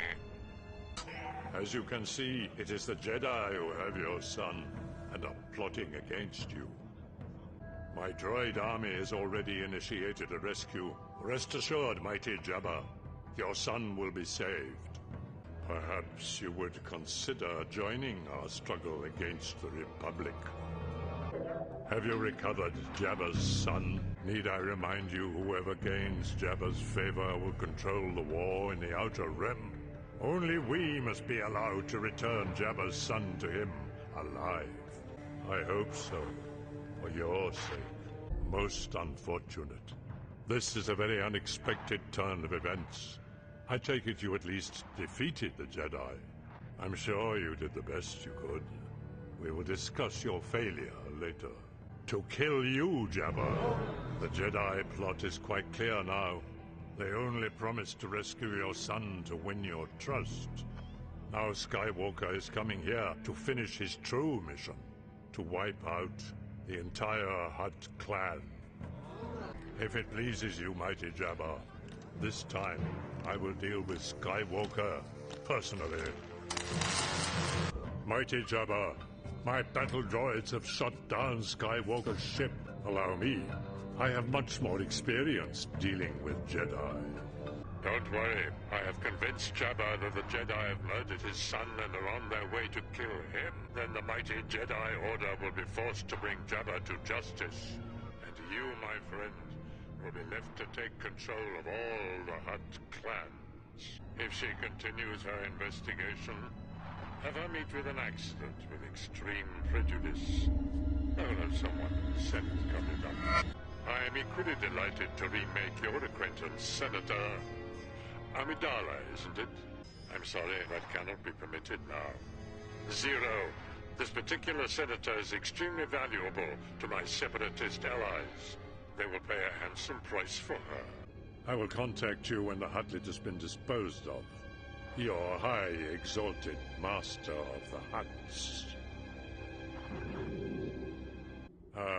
Skywalker. Surrender the Huttlet or die, Skywalker. Your training has come a long way, boy. Now I remember. This was your home planet, wasn't it? I sense your strong feelings. Feelings of pain, loss. You failed, Jedi. I have just killed Jabba's son. I expected such treachery from a Jedi. I assure you my web is strong enough to catch your insignificant little Padawan. You deceive yourself! Look, I have a message from your Padawan. After my droids kill Jabba's son, they will deliver your Padawan to him for punishment for the Huttlet's murder. I can't imagine he will be merciful. It is unfortunate, Master. The Jedi armies will now have their supply routes to the Outer Rim. Our fight has become far more difficult. Katunko, great king of Koidaria, forgive my intrusion. I am aware Master Yoda hopes you will allow the Jedi to build a Republic base in your system in exchange for protection, correct? I ask, how can the Jedi protect you if they cannot protect themselves? Without a doubt, I sense you are one who respects strength, Your Highness. Our droid armies outnumber the Republic clones 100 to 1. Master Yoda's powers have been greatly exaggerated. Indeed, when you decide to join us, my apprentice will contact me. Yoda has made a grave mistake straying this far from Coruscant. I urge you to reconsider, wise king. I promise you won't regret it. So be it. Perhaps our negotiations will be more fruitful with your successor. Ventress, kill him! It's a pity I wasn't there in person, my old master. Jam their transmissions. General Grievous, this will be a suitable test for our new weapon. You may fire when ready. We must keep our position secret. Send out the hunters. I want all of those life pods destroyed. That is something we cannot allow. General, I don't want any witnesses. Your failure is most unfortunate. I will have to discuss this with my master. Grievous, those battle droids are expensive. The Jedi are never that harsh with their clone. A weakness we shall continue to exploit. I have the coordinates for a new target. The Republic's secret Outer Rim medical station. It is unprotected and treating over 60,000 wounded clones. We will do them a favor and put them out of their misery. Once you have destroyed it, there will be nowhere for the Jedi to send their wounded. Where they will die. I feel very very confident leaving the ship under your command, General. General Grievous, I've received intelligence from Lord Sidious. The Republic has launched a small strike force to attack the Malevolence. Skywalker is leading the mission. Do not underestimate him. General, I have arranged a trap which will give you an advantage over the Jedi. Do not compound your failure this day by allowing our prize warship to fall. Heading towards you is a very important galactic senator. With her as your hostage, they will call off their attack. General, we await the Malevolence at the rendezvous point. Have you made your escape yet? General. General. I have already put a plan into action, my lord. My best agent, Asajj Ventress, will infiltrate the Jedi ship and either free Gunray or silence him. She is a gifted assassin. You have my word. She will complete her mission to the letter. There is no margin for error this time, child. You must prove yourself worthy of being my apprentice. I apologize for the deception, Master Jedi. It's a shame you came so far to be frustrated. While the Viceroy is unavailable for capture, allow me to offer you an alternative prize. General, the ongoing stalemate in the war has become unacceptable. There is concern you have lost your focus. Lord Sidious demands more dramatic results. More dead Jedi. General, I understand the Jedi have infiltrated your lair. Your recent defeats at their hands have shaken my faith in your ability to lead the droid army. I'm sure you can understand my need to reassess your effectiveness. I do hope you emerge victorious. It's time for you to prove victory over the clones and the young Jedi was expected. But to best a Jedi Master, this is truly an accomplishment worthy of recognition. So there is room for improvement. Obi-Wan Kenobi, I thought I sensed an unpleasant disturbance in the Force. I see you freed young Skywalker. Where might he be if you weren't always around to rescue him? Jedi fools. Good. You won't be needing this anymore, Skywalker. Who are you? I sustained some damage in an asteroid storm and had to make a landing. Feel free to help yourself to it. Is it civilized? Perhaps I shall take you up on your offer. Fee? I'd be happy to compensate you for your services. I am more powerful than any Jedi. Know that you are dealing with a Sith Lord. Provide me with the proper means of communications. I will arrange for any ransom to be paid. It wasn't so long ago that you yourself were in similar surroundings on my ship.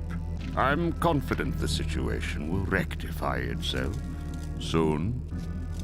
Oh, my naive young Jedi, you must be overly optimistic if you think these Weequayans plan to let you leave this planet. They are devious and deceitful, and most importantly, stupid. You underestimate them at your own peril, Kenobi. A shrewd observation, Master Kenobi. I did warn you these pirates were devious. You will notice our shackles are bound together. I have tried to separate us, to no avail. And while I hold my tongue, the two of you will devise a brilliant strategy for getting off this godforsaken planet. Excellent. Do control your protégé's insolence so I can concentrate. Well done, if I do say so myself. Quiet. Brought this way when I was captured. It was open then. This is the way to the hangar. Of course it is.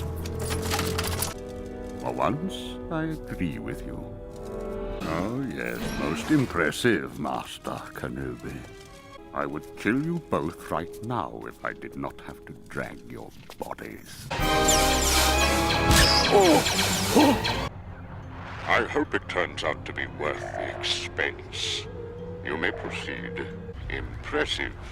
But now we need to know how effective this weapon will be against living creatures. Proceed then. I eagerly await the results. Your tactical droid has informed me of the pitiful job you have done protecting our investment on Ryloth. You are no match for Master Windu. Do not become greedy, Emir Tambor. Take what valuables you can and destroy everything else. We can put this defeat to political use. The charred ruins of Ryloth will demonstrate to the galaxy the cost of a Republic victory. Emir Tambor, why haven't you evacuated? I want you out of the city before the Republic arrives. Once Master Windu has invaded the capital, you will bomb it from afar. Am I understood? That is unfortunate. Order our bombers to destroy the capital immediately. And I intend to keep my promise. Consider, once the Senate orders peacekeeping troops to Mandalore, the people will be surrounded by a military presence. Most distasteful. They will rebel. Yes, and Duchess Satine shall fall. With your Death Watch army in place, now all we need do is to sit and wait. Considering the plot we've just set in motion, I assure you, the Republic will oblige you the fight you're looking for. First, send a Death Watch assassin to Coruscant.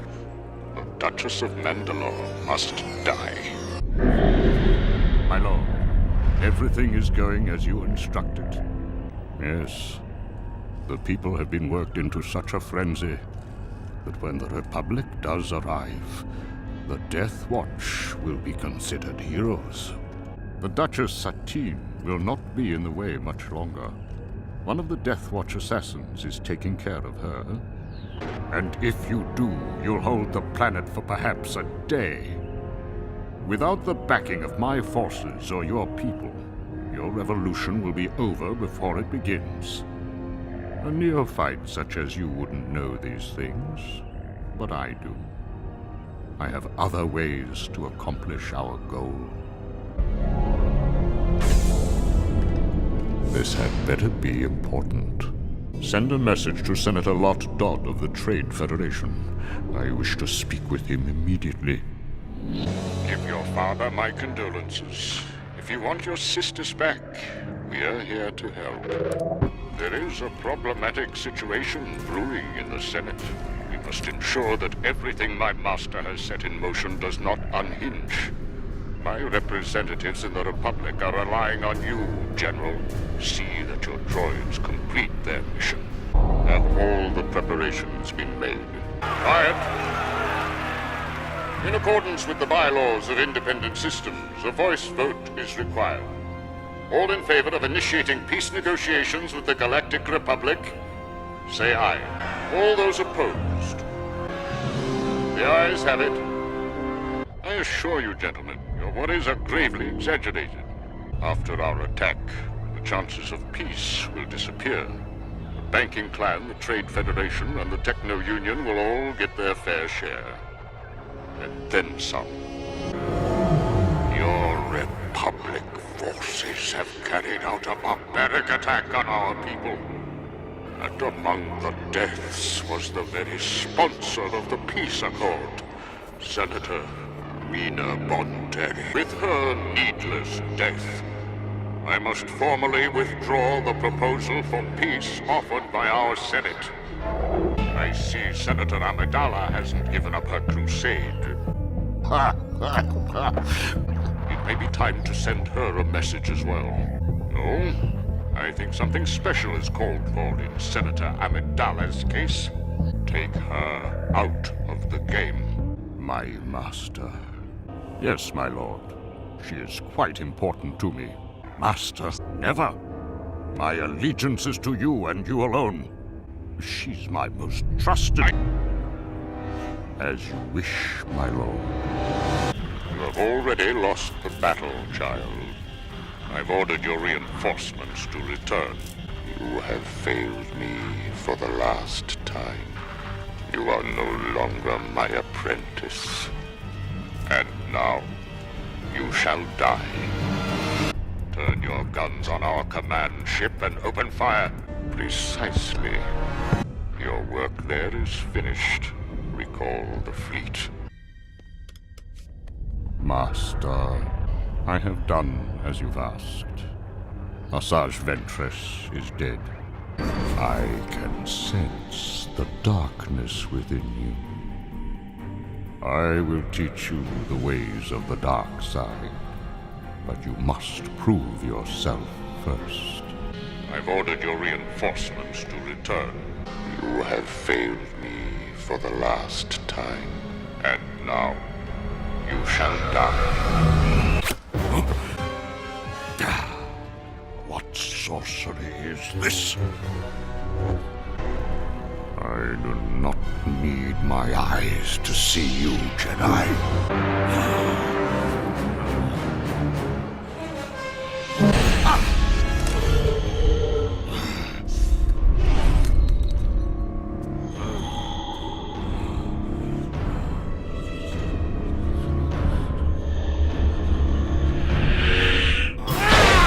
Yes, Mother Talzin.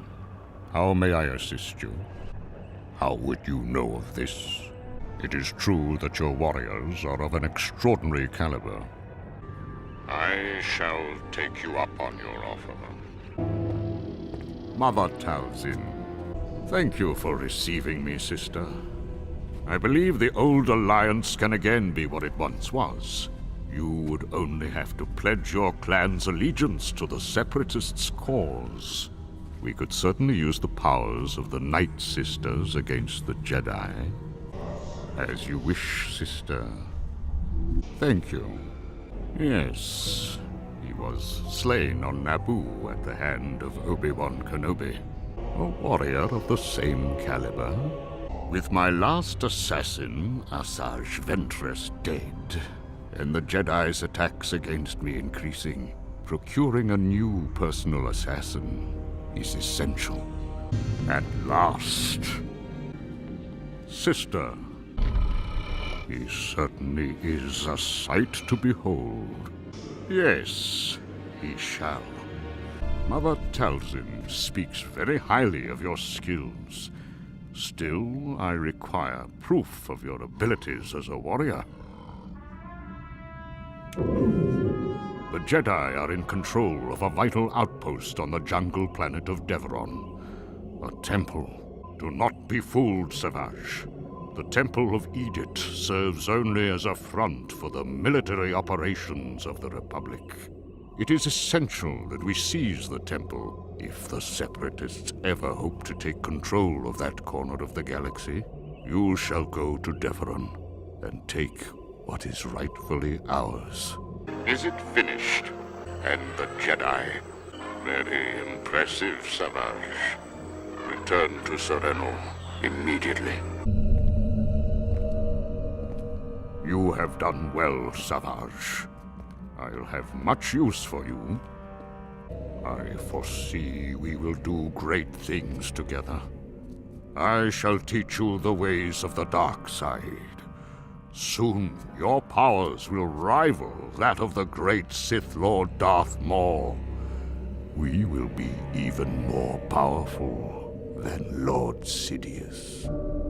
We shall rule the galaxy together, my apprentice. You have no technique. Sloppy. With the proper training, you could be a powerful warrior.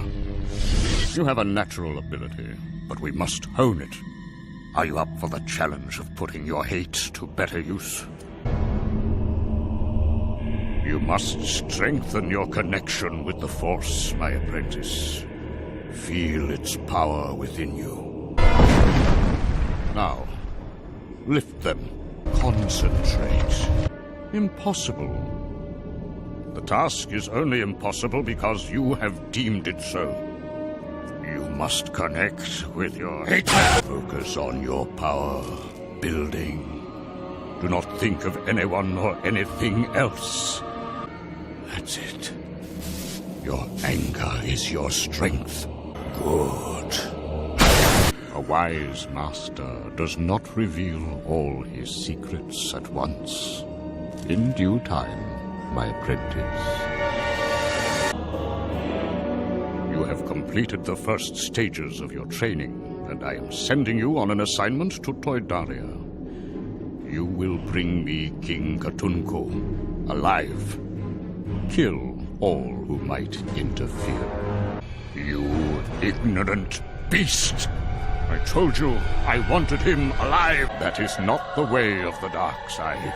Ventress, Savage, you can make amends for your mistake by destroying this witch. A failed apprentice makes for a foolish master. You are no match for me without the aid of your monster. As you wish. Time to end this once and for all. Commander, Savage Opress is a traitor. Destroy him. You may cease the propriety, Commander Sobek. I understand there is a problem with the Jedi prisoner. Are you in possession of the information the prisoner is carrying? You are aware that this information will tip the scale of the war to the side that controls it. Perhaps this is a matter that requires my presence. Find them, Commander. Get the information. Then kill them all. Commander Sobek, you've been avoiding my transmissions. Good news would indeed be a surprise. Have the prisoners been captured? I need not remind you that the prisoners are carrying secret hyperspace coordinates into the core systems of the Republic and our separatist homeworlds. This information will allow us to launch a surprise attack on Coruscant, striking a crippling blow to the Republic and the Jedi. You should know, Commander, right now your honesty is the only thing keeping you alive. Well done, Tamsin. What about the Quarren leader? Very good, Commander. In the end, control of this planet will be in your hands. Proceed as planned. And the young prince, has he been captured? Do not underestimate this boy, Tamsin. He must not become a symbol for the Mon Calamari people to rally behind. That is irrelevant. The whispering of his name can rekindle hope. And hope is something we cannot allow our enemy to possess. They are to be processed. Internment camps have been set up below the city. Gather the rabble there, then set them to work. Are to be sent as well. Is that understood? Tamsin, I'm sending you reinforcements. Hold them in reserve and wait for the Republic's next move. Press the interrogation, Tamsin. We cannot allow the prince to survive. The royal bloodline must be broken. Rebuild. While this battle has been won, there is still a war going on, Senator Rai. A war in which you pledged your allegiance to the Separatist cause. Do not soon forget it. Tamsin, have your soldiers arrived? Good. Continue as planned. Very good. You're doing the right thing for your people, Minister Lu. You will be most influential. What is to be done, my lord? How can you be certain the Republic will trade Grievous for Skywalker? As you wish, my lord. Rishlu, I am at your secret laboratory. Meet me here, and leave enough of a trail for Skywalker to follow you. I have a surprise waiting for him. Young Master Skywalker, you're nothing if not relentless. What a surprise. You're a fool, Rishlu. How quickly you forget. After all, the war started here years ago. The Sith control everything. You just don't know it. Senator Amidala, we meet again. I must regretfully inform you that young Skywalker has been detained. Now, Senator, let's not become emotional. I'm glad you asked. I could be persuaded to return Skywalker to you in exchange for General Grievous. You soon will be. Torture? I don't know what you mean. I'll give you an hour to consider my proposition. I'm sure you will make the right choice. Think of our presence as a peaceful occupation for your protection as well as ours. While I am helpless to prevent the fighting, I can offer your people sanctuary, a safe haven until the conflict has ended. I insist. Gentlemen, meet Obi-Wan Kenobi, Jedi Knight. Dinar, bring him to me, on his knees. I assure you the Queen's defiance will not sour your plans, Master. But I was invited by your faithful advisor. He's concerned over how attached you've become to Skywalker. Your power over him is an illusion. You forget. I was once a Jedi myself. I'm listening. A most ambitious plan, Your Highness. Only my goal is not the enslavement of the Jedi Order, but its extermination. I've come to supervise their execution, perform it if necessary. Now, summon Skywalker. Your compliance is not optional. I command you to kill Skywalker. If you won't do my bidding, perhaps your Prime Minister will. Punishment for a slave who disobeys her master. I see the Queen has given you a long leash. One more step, and I will end her life. Indeed. She was murdered by the Jedi. Take your vengeance! Obi-Wan Kenobi. In chains once again, I see. I would gladly make an exception in your case, my friend. I wanted to say a proper farewell before Keeper Argos puts you to death. Skywalker. Kenobi, tell your young friend Skywalker, if he does not surrender, the slaves will be terminated in his name.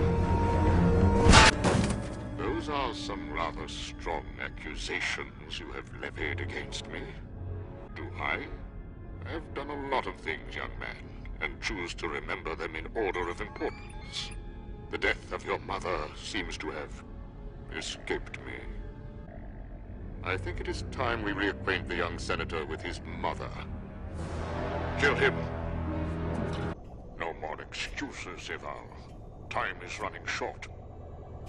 Your careless delay could have ruined my plan, Eval. I see Cad Bane is with you. Who is the other one? You shall have it, and perhaps much more. Both of you, if you would like to enter our friendly little contest, I assure you that if you survive the challenge, the reward will be well worth it. We have all the contestants we need. Prepare the tournament. Welcome to Sereno. You have been invited here because you are the best bounty hunters in the galaxy. Kira Swan, two-time winner of the Obsidian Sphere. Derol, known simply as the Exterminator. Sixtat, the Outland's Butcher. Embo, your bounty tallies were second only to one last season. Cad Bane, who needs no introduction. Rako Hardeen, the marksman of Concord Dawn. Jakoli, known for never bringing anyone back alive. Onka, you and your brother have been a legendary team. This challenge may prove difficult for you alone. Quasi, your acrobatics once earned you praise from Chancellor Valorum. Sinrich, inventor of the holographic disguise matrix. And finally, Mantu. Your people were once a peaceful race. How far they have fallen. In a few moments, all 11 of you will enter what we call the box. Some of you will not make it out alive. For those who do, we are looking for the 5 most skilled among you. Any additional survivors will be eliminated to preserve the integrity of the job that awaits you. For those we choose, you will, of course, be paid most handsomely. But more than that, you will be a part of an operation remembered as a turning point in the Clone Wars.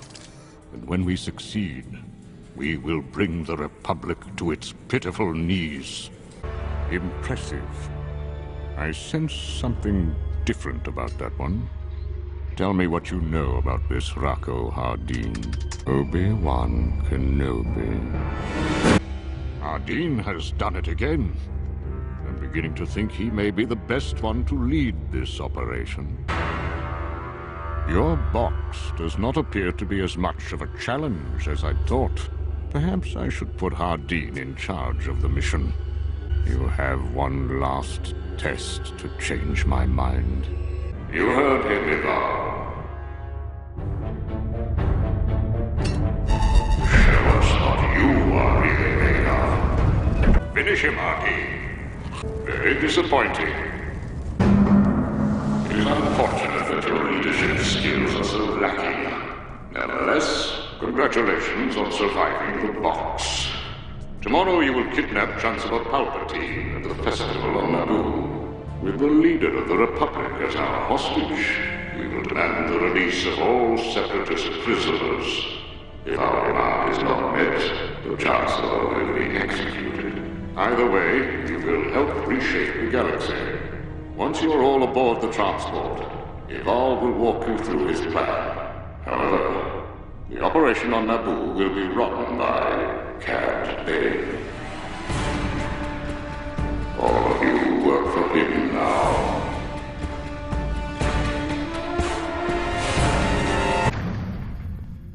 This is it, my friends. The day of reckoning for the Republic. I have it from a very reliable source that everything will happen exactly as we planned. Execute your roles as you've been instructed, and you will all be immortalized in history. Not to mention rewarded with enough credits that you will never have to work again. I will let Cad Bane take it from here. Well handled. I should have put you in charge long ago. A word of advice, though. Keep an eye on Hardeen. There's something about him I do not trust. Welcome. Fighting off the entire Jedi security force would have been difficult. But now that they are gone, defeating you alone will be an easy task. Well done, Master Kenobi. You are a worthy adversary. I cannot say the same about your young apprentice. The time has come at last to take revenge on Asajj Ventress and the witch Mother Talzin. I have learned Ventress has returned to Dathomir. Go there and wipe the witches out. All of them. Their illusions do not frighten me.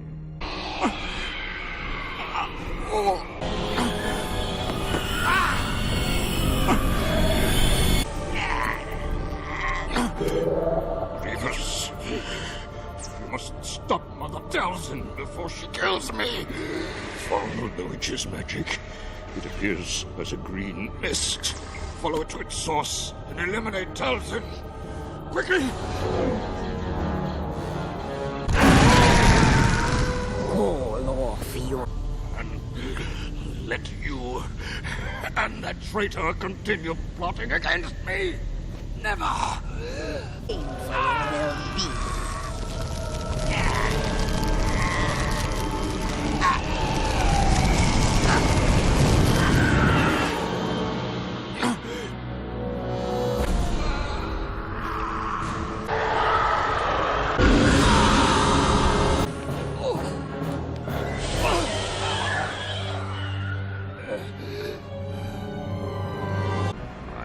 Sense him, Grievous. That creature, Savage Opress, is growing stronger and stronger as each day passes. He is a threat to all of us, even the Jedi. With the Night Sisters eradicated, there is no one left to control him. Something is rising. Something sinister. Your forces cannot manage a small band of terrorists. I thought I could trust you to rule Onderon. I find this report most disappointing. I will grant you this request, and not only send you better droids, but a better general. This is Kalani. I assure you he will succeed where you have failed. Really? General Kalani, what is your assessment of the situation? A prolonged war does not interest me, General. Their rebellion grows with every small victory. Salvage the remaining arms and withdraw the army. Bring them to Agamar. Hondo Onaka, we meet again. As I recall the last time we met face to face, I was your prisoner, and you attempted to barter me off to the highest bidder. Silence! You are going to pay the price for your treachery. There will be payment, but no deals. Only demands. Your entire arsenal will be melted down. Everything you own is now property of the Separatist Alliance. But this is not why you have contacted me, is it? Intentionally. So, there is a traitor in their midst. It's rare, but such things have been reported in the past. Yes, Admiral. Thank you, Admiral. I will take this under advisement. My lord, I have received a report that leads me to conclude we may have encountered a grave complication with one of our assets. Yes, sir. A clone trooper has executed one of the Jedi generals. I do, my lord. But I cannot be certain. Yes, my master. Good work, Admiral. Send him to me immediately. Under all circumstances, keep him alive. I've been expecting your transmission. I have heard of the malfunctioning clone. How widespread is the problem? Very good. Terminate the clone immediately. However, send the chip to me for analysis. You must remember, the chip is a safeguard against betrayal from rogue Jedi. Master Sifo Dyas was the only Jedi who knew of this. But with his passing, we alone know of this secret. And you must keep it that way. Prime Minister Lama Su tells me there has been a complication. What has happened to the inhibitor chip? What does this clone know? This behavior is unsettling. First the malfunctioning clone, and now a renegade. Are you certain these soldiers will live up to your design in the end? And how do you explain the renegade? Will this interfere with Protocol 66? Find the renegade clone immediately, and make sure you recover the chip. The true nature of the inhibitor chip must not be discovered by the Jedi. I have indeed. You have done well, Doctor. Our plan has gone undiscovered, Master. The clone in question is now dead, and the Jedi still suspect nothing. And how would you like me to do that? Of course, my lord. As you wish.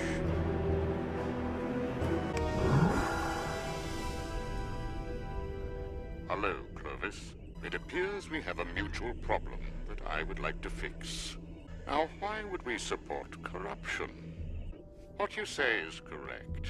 But that information, if made public, will only bring war to Scipio, and the banks will fall. Nobody wants that.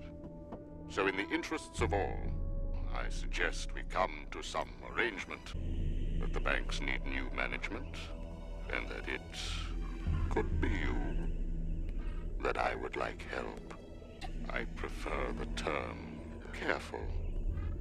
These are delicate matters. We need funds just as the Republic does to pay for this war.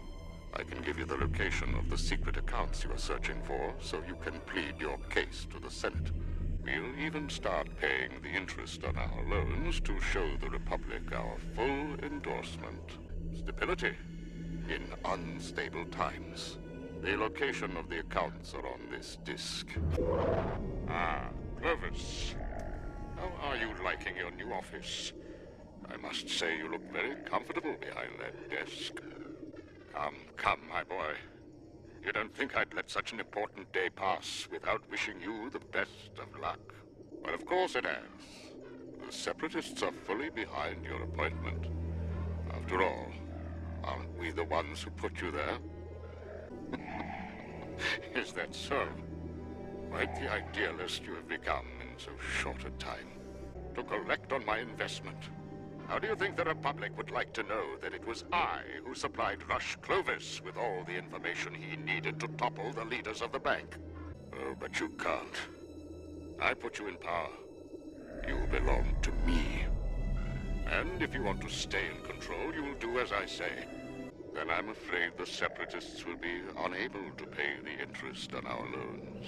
What if you raise interest rates on the Republic? Oh, but you can. And you will. Or everything that you fought so hard for will be destroyed. You may begin your attack. It is time to make Rush Clovis look like a powerful Separatist. Why don't you tell her what you did want and how you got it? Hasn't she joined our cause? Clovis here told me how instrumental you were in getting him to power. Either you are with us, or you're against us. Arrest her. He's given us the banks. Gone are our debts, and gone is any credit for the Republic. Everyone has their price, my dear. Very good, my lord. Clovis has blindly played his part. It now appears he coordinated the entire Separatist takeover. We have accomplished what we came here for. It is time to withdraw. Leave them. If there is a trail, it is unknown to me. I understand what is at stake, my lord. I will go to the Pikes and take care of it.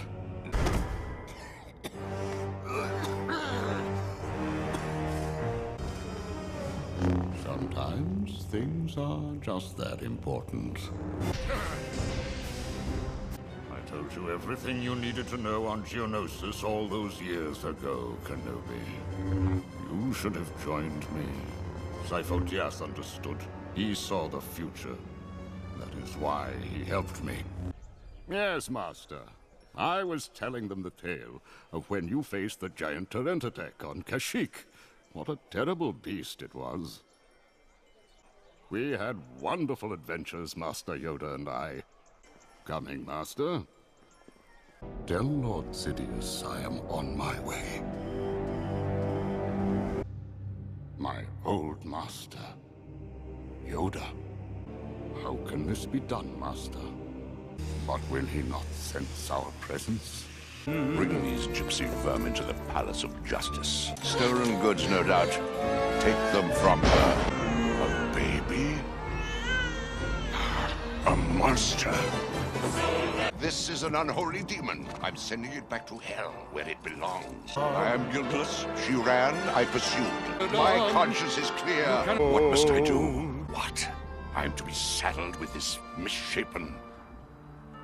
Very well. But let him live with you in your church, anywhere. Just so he's kept locked away where no one else can see. The bell tower, perhaps. And who knows, our Lord works in mysterious ways. Even this foul creature may yet prove one day to be of use to me. Good morning, Quasimodo. Dear boy, whomever are you talking to? I see. And what are your friends made of, Quasimodo? Can stone talk? That's right. You're a smart lad. Now, lunch.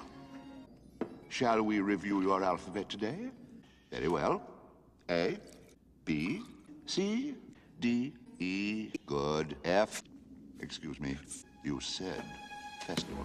You are thinking about going to the festival. I am a public official. I must go. But I don't enjoy a moment. Thieves and cutpurses, the dregs of humankind, all mixed together in a shallow, drunken stupor. Quasimodo, can't you understand? When your heartless mother abandoned you as a child, anyone else would have drowned you. And this is my thanks for taking you in and raising you as my son? Oh, my dear Quasimodo, you don't know what it's like out there. I do. I do. The world is cruel. The world is wicked.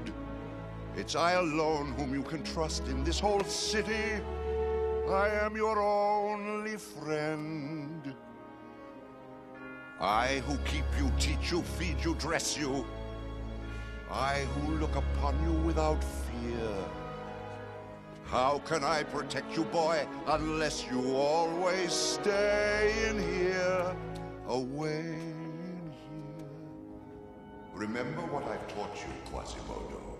You are deformed, and you are ugly, and these are crimes for which the world shows little pity. You do not comprehend. Out there they'll revile you as a monster.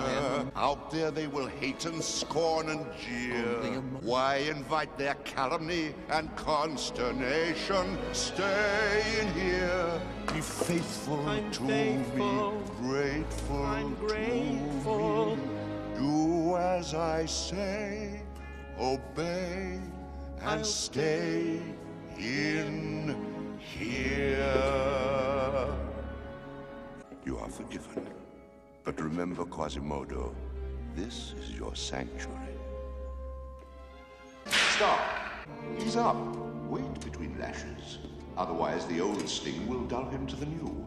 Ah, so this is the gallant Captain Phoebus, home from the wars. Your service record precedes you, Phoebus.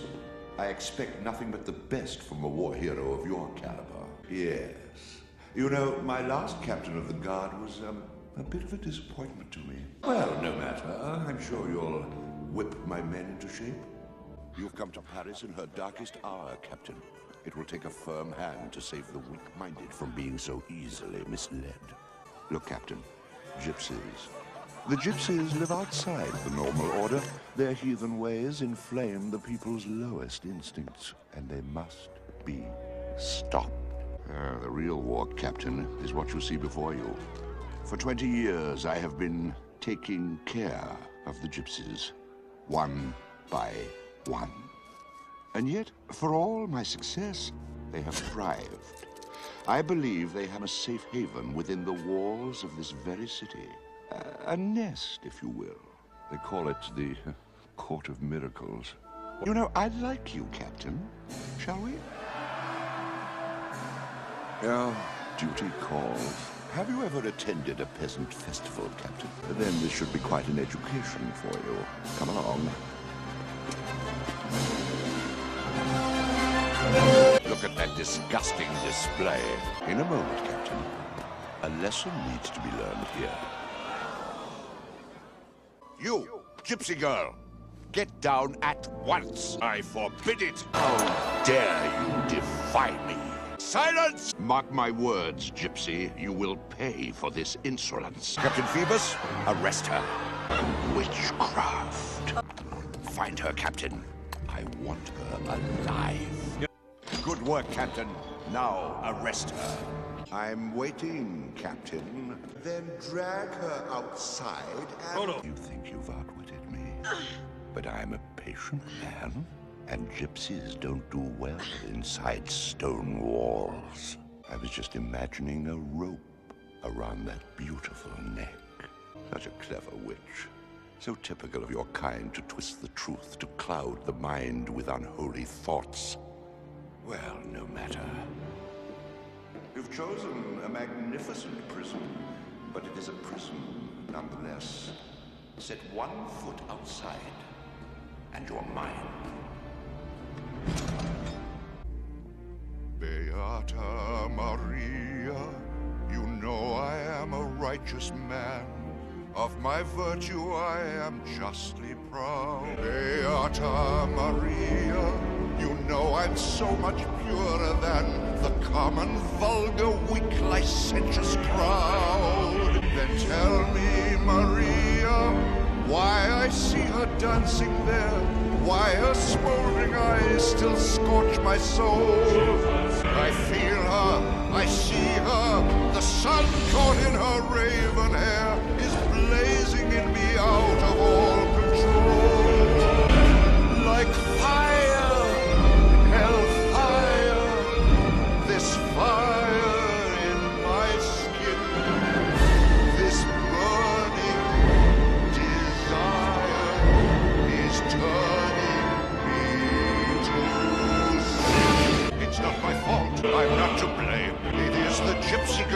witch who sent this flame. It's not my fault if in God's plan he made the devil so much stronger than a man. Protect me, Maria. Don't let the siren cast her spell. Don't let her fire sear my flesh and bone. Destroy Esmeralda and let her taste the fires of hell, or else let her be mine and mine alone. What? But how? Never mind. Get out, you idiot. I'll find her. I'll find her if I have to burn down all of Paris. Hellfire, dark fire. Now, Gypsy, it's your turn. Choose me or your pyre. Be mine or you will burn. God have mercy on her. God have mercy on me. But she will be mine or she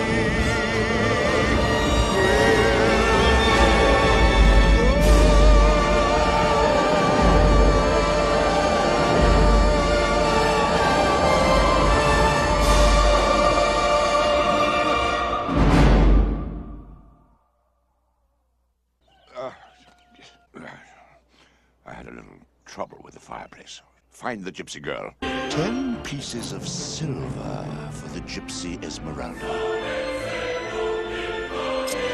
Lock them up! 20 pieces of silver for the gypsy Esmeralda. Take them away.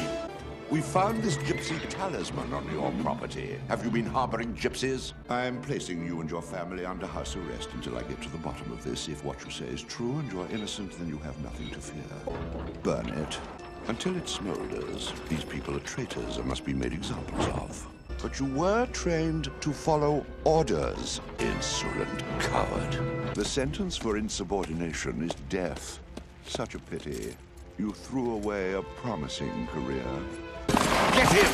And don't hit my horse! Don't waste your arrows. Let the traitor rot in his watery grave. Find the girl. If you have to burn the city to the ground, so be it. I had the entire cathedral surrounded. Guards at every door. There was no way she could have escaped. Unless... I'm never too busy to share a meal with you, dear boy. I brought a little treat.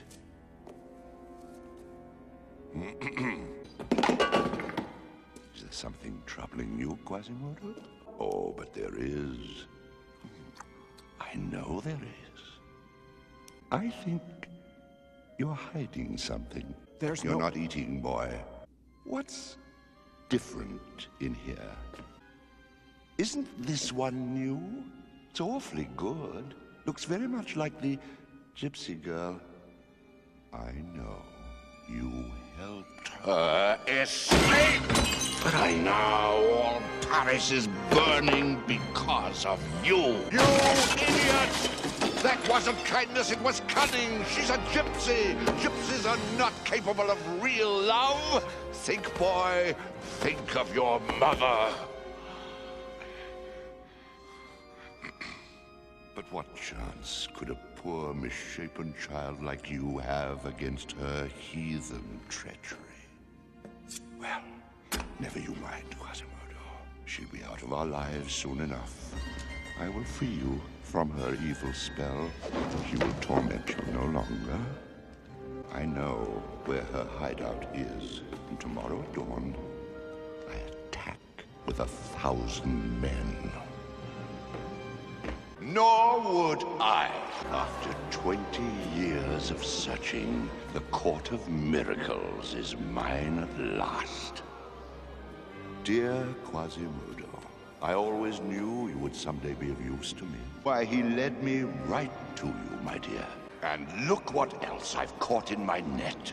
Captain Phoebus back from the dead. Another miracle, no doubt. I shall remedy that. There'll be a little bonfire in the square tomorrow, and you're all invited to attend. Lock them up. Take him back to the bell tower and make sure he stays there. The prisoner Esmeralda has been found guilty of the crime of witchcraft. The sentence? Death. The time has come, Gypsy. You stand upon the brink of the abyss. Yet even now it is not too late. I can save you from the flames of this world and the next.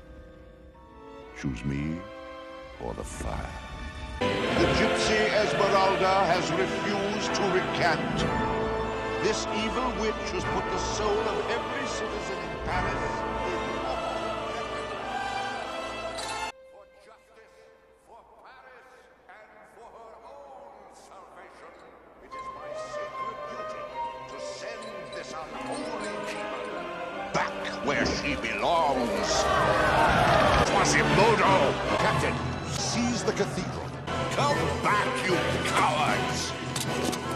You men, pick up that beam. Break down the door. Harder! Put your backs into it! Silence, you old fool! The hunchback and I have unfinished business to attend to. And this time, you will not interfere. It was my duty, horrible as it was. I hope you can forgive me. There, Quasimodo. I know it hurts. But now, the time has come to end your suffering. Forever. Now, listen to me, Quasimodo. She lives. Leaving so soon?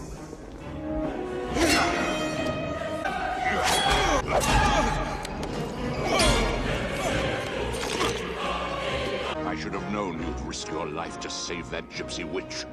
Just as your own mother died trying to save you. Now, I'm going to do what I should have done 20 years ago!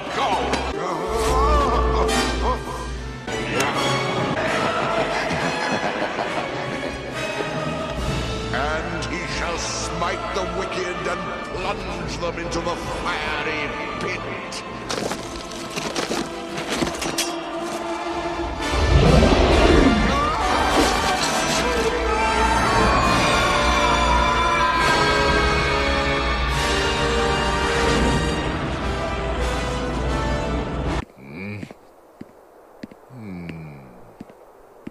Stop. I've never seen you before. Your name? Such disgusting attire. I know what you are. What is the matter, Captain Phoebus? Can't you see I am interrogating this gypsy? I shall be the judge of that. Now, Captain, did you have something to report to me, or did you not? This city is overrun. For decades I've worked to purge the city of those wretched gypsies. Now the streets teem with even more disgusting vermin that threaten law and order. Quasimodo! Gypsy witch? Oh, my dear Quasimodo, you don't know what it's like out there. The world is cruel, and you are deformed and ugly. You will be shown little pity. You must believe me. I am your only friend. And how can I protect you, my dear boy, unless you stay in here? Remember, Quasimodo, this is your sanctuary. Well done, Captain Phoebus. Thankfully, you are every bit as predictable as I had hoped. Dear Quasimodo, I always knew you would someday be of use to me. I have you at last, you witch. There'll be a bonfire in the square. I should have known you'd risk your life to save that gypsy witch. Just as your own mother died in her pitiful attempt to save you. Now, I'm going to do what I should have done 20 years ago.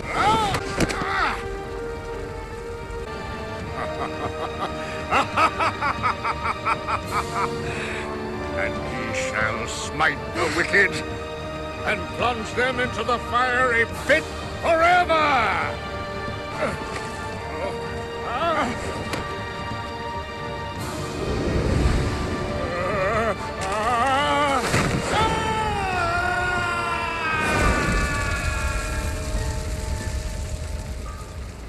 Stop her! Slippery vermin. I'm beginning to question having summoned you back from the wars, Captain Phoebus. Stand aside, Captain Phoebus. I have proof this family gave harm to gypsies. I can think of few crimes that are greater. Oh, you are mistaken, Captain Phoebus. This is no demon. It is righteous judgment. I have been granted this power so that I may smite all gypsies now and forever. How dare you? I am a virtuous man. Good and evil shall be made plain. Once the gypsies face the fires of judgment,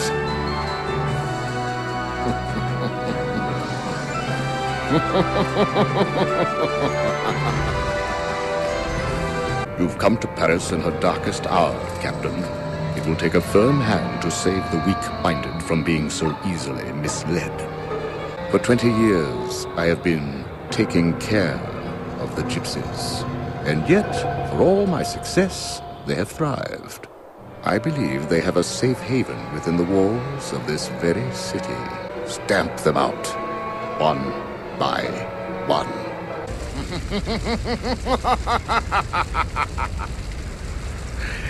Yes, let it burn. The flames will consume everything. You see, this is the power that has been granted to me.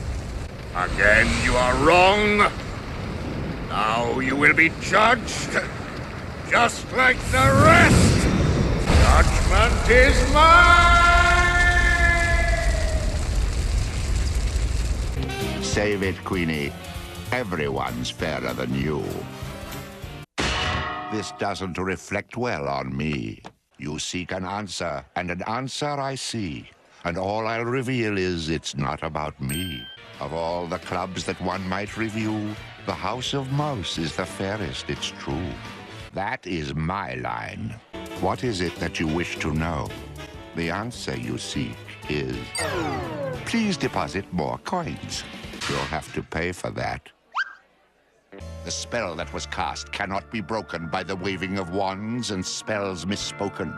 Instead, gather items of the magical type, using them wisely to set it all right. Check the prop basement for something magical to help you. No one appreciates dramatic verse anymore. What I tell you is no guess. Every sign points to yes. Choose another cap you should, due to an outlook not so good. Not you. Try again, Donald. Try again. Go away. I'll break. No, no, no. Now you're really starting to bug me. What wouldst thou know, my queen? Famed is thy beauty, majesty, but hold, a lovely maid I see. Alas, she is more fair than thee. Lips red as the rose, hair black as ebony, skin white as snow. The heart of Snow White doth shine bright. Beware, my queen, a heart of light. Alas, my liege, that I cannot do. I have no power save answers true.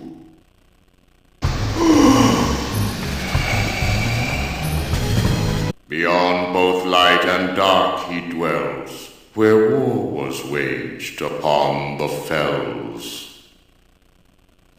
The queen is gone, my service done. Adieu, O victorious one. Anyways, Kaa is the second Disney character to be originally voiced by Sterling Holloway, and later on be voiced by Jim Cummings. The first one being Winnie the Pooh. Oh, bother. Anyways, when it was released, it was another box office success for Disney. Unfortunately, it got negative reviews from the critics saying that it has cheap animation and a lazy story. Well, what's so cheap and lazy about this film? There's nothing cheap or lazy about this film at all. Sure, it may not be as good as Return to Neverland, but you know what? At least it's way better than both Return to Jafar and Mulan 2. That's for sure.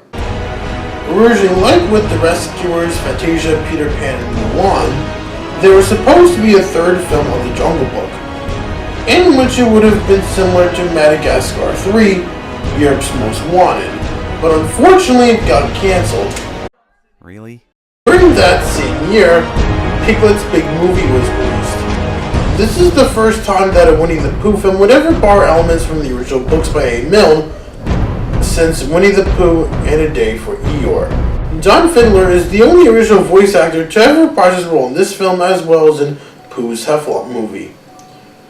When it was released, it was another success for Disney, both critically and financially. And because of its great success, it got a video game adaptation that came out on the PlayStation 2, the Nintendo GameCube, PC, and the Game Boy Advance. During that same year, Atlantis Milo's Return was released. Originally, it was supposed to be called Atlantis 2 Shards of Chaos. Not only that, but also there was supposed to be a TV series set after the events of Atlantis the Lost Empire called Team Atlantis. But because of how Atlantis the Lost Empire did at the box office, Team Atlantis was scrapped, and Atlantis 2 Shards of Chaos became Atlantis Milo's Return. This would be the last film that Florence Stanley has ever worked on until her death in 2003. When it was released, it got mainly negative reviews from the critics. During that same year, Stitch the Movie was released. Stitch the Movie is often considered to be a pilot to Lilo and Stitch the series, rather than as an actual sequel to the original film. Originally, it was supposed to be called Lilo and Stitch A New Ohana, but then it became Stitch the Movie. When it was released, it got mixed reviews from the critics. But on a brighter note, at least it was so successful that it would even lead up to a TV series called Lilo and Stitch the Series. It is the first Disney Channel TV series to ever be based on a movie. Originally, it was supposed to be called Stitch the Series, but in the end of the day, the names of the first direct-to-video movie and the TV series both have been mismatched. When it was released, it got mainly positive reviews from both critics and fans of Lilo and Stitch alike. In 2004, The Lion King 1.5 was released. The theater scenes are loosely inspired by Mystery Science Theater 3000. Lots of Disney characters can be seen in the end of the film. When it was released, it got generally positive reviews from the critics, saying that it's one of the few Disney sequels that's worthy to the original. During that same year, Winnie the Pooh Springtime with Roo was released. Winnie the Pooh Springtime with Roo is the Easter version of A Christmas Carol. During that same year, Mickey, Donald, and Goofy the Three Musketeers was released. Originally, it was supposed to be called The Search for Mickey Mouse, but then it became Mickey, Donald, and Goofy the Three Musketeers. When it was released, it was so successful that it even got to appear in Kingdom Hearts 3D Dream Drop Distance. During that same year, Mickey's Twice Upon a Christmas was released. Mickey's Twice Upon a Christmas marks the first ever CGI appearance of Mickey Mouse. During that same year, Mulan 2 was released. Eddie Murphy couldn't reprise his role as Mushu because during that time, he was still working on Shrek 2.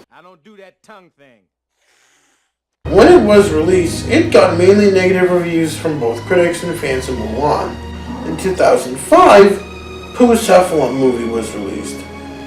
In this movie, both Owl and Gopher don't appear. What? It marks the first appearance of Lumpy.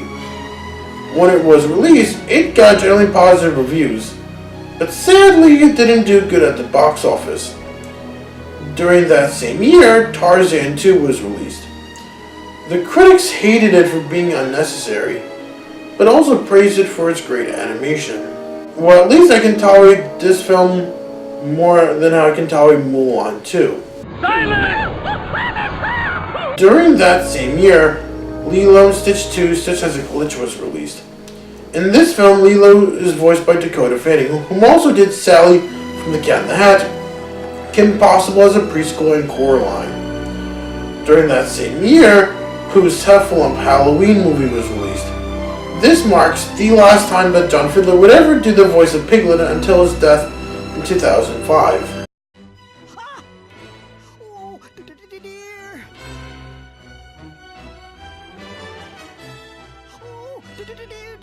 After that, whenever we do get to see Piglet reappear on screen, he'd be voiced by Travis Oates. During that same year, Kronk's New Groove was released. It got mainly negative reviews from the critics. Wow, every single time whenever Disney dare do a sequel to an animated classic, it always gets a lot of hate just because of how bad The Return of Jafar is. Well, guess what?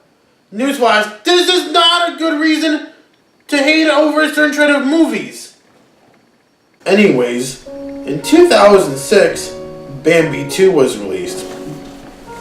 When it first came out, over here in the United States, it went direct to video, whereas elsewhere it would go to theaters. Critics, including Hamitude, praised the film for filling in plot holes that the original Bambi has to offer. It's true, a direct-to-video sequel can be better than its predecessor. I'm just as surprised as you are that I could even think that, because that is extremely rare, especially for me. It's just that this movie does everything better. This is not to say that I think anything less of the first Bambi. It is what it is, a great little movie and a product of its time, but it does have its flaws. The musical score is terrific, but the songs do rather date the movie. Bambi 2 has beautifully done contemporary country music. Major step up. The only other thing I can say is, while it may be the more enjoyable film, it's still a midquel, and one simply cannot have one without the other. Bambi 2 held the world's record for the longest period between a sequel and its predecessor since Return to Oz. During that same year, Brother Bear 2 was released. During that same year, The Fox and the Hound 2 was released. It got mainly negative reviews from the critics. During that same year, Lilo and Stitch was released. During that same year, Disney Channel aired The Emperor's New School.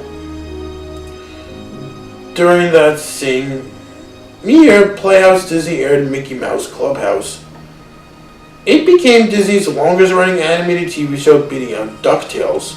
DuckTales? Wow! I never watched that show in my life. In 2007, Cinderella 3: A Twist in Time was released. It got mainly positive reviews, saying that it's better than Cinderella 2: Dreams Come True, but not as good as the original. In 2008, Disney Toon Studios released their last sequel, The Little Mermaid Ariel's Beginning.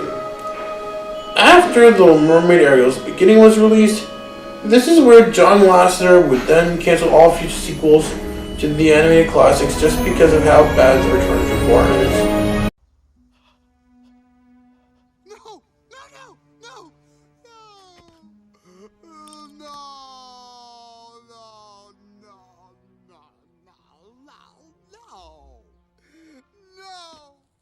Yeah, and I bet you all saw that coming. And in case if you're wondering, what do I think about the live-action remakes?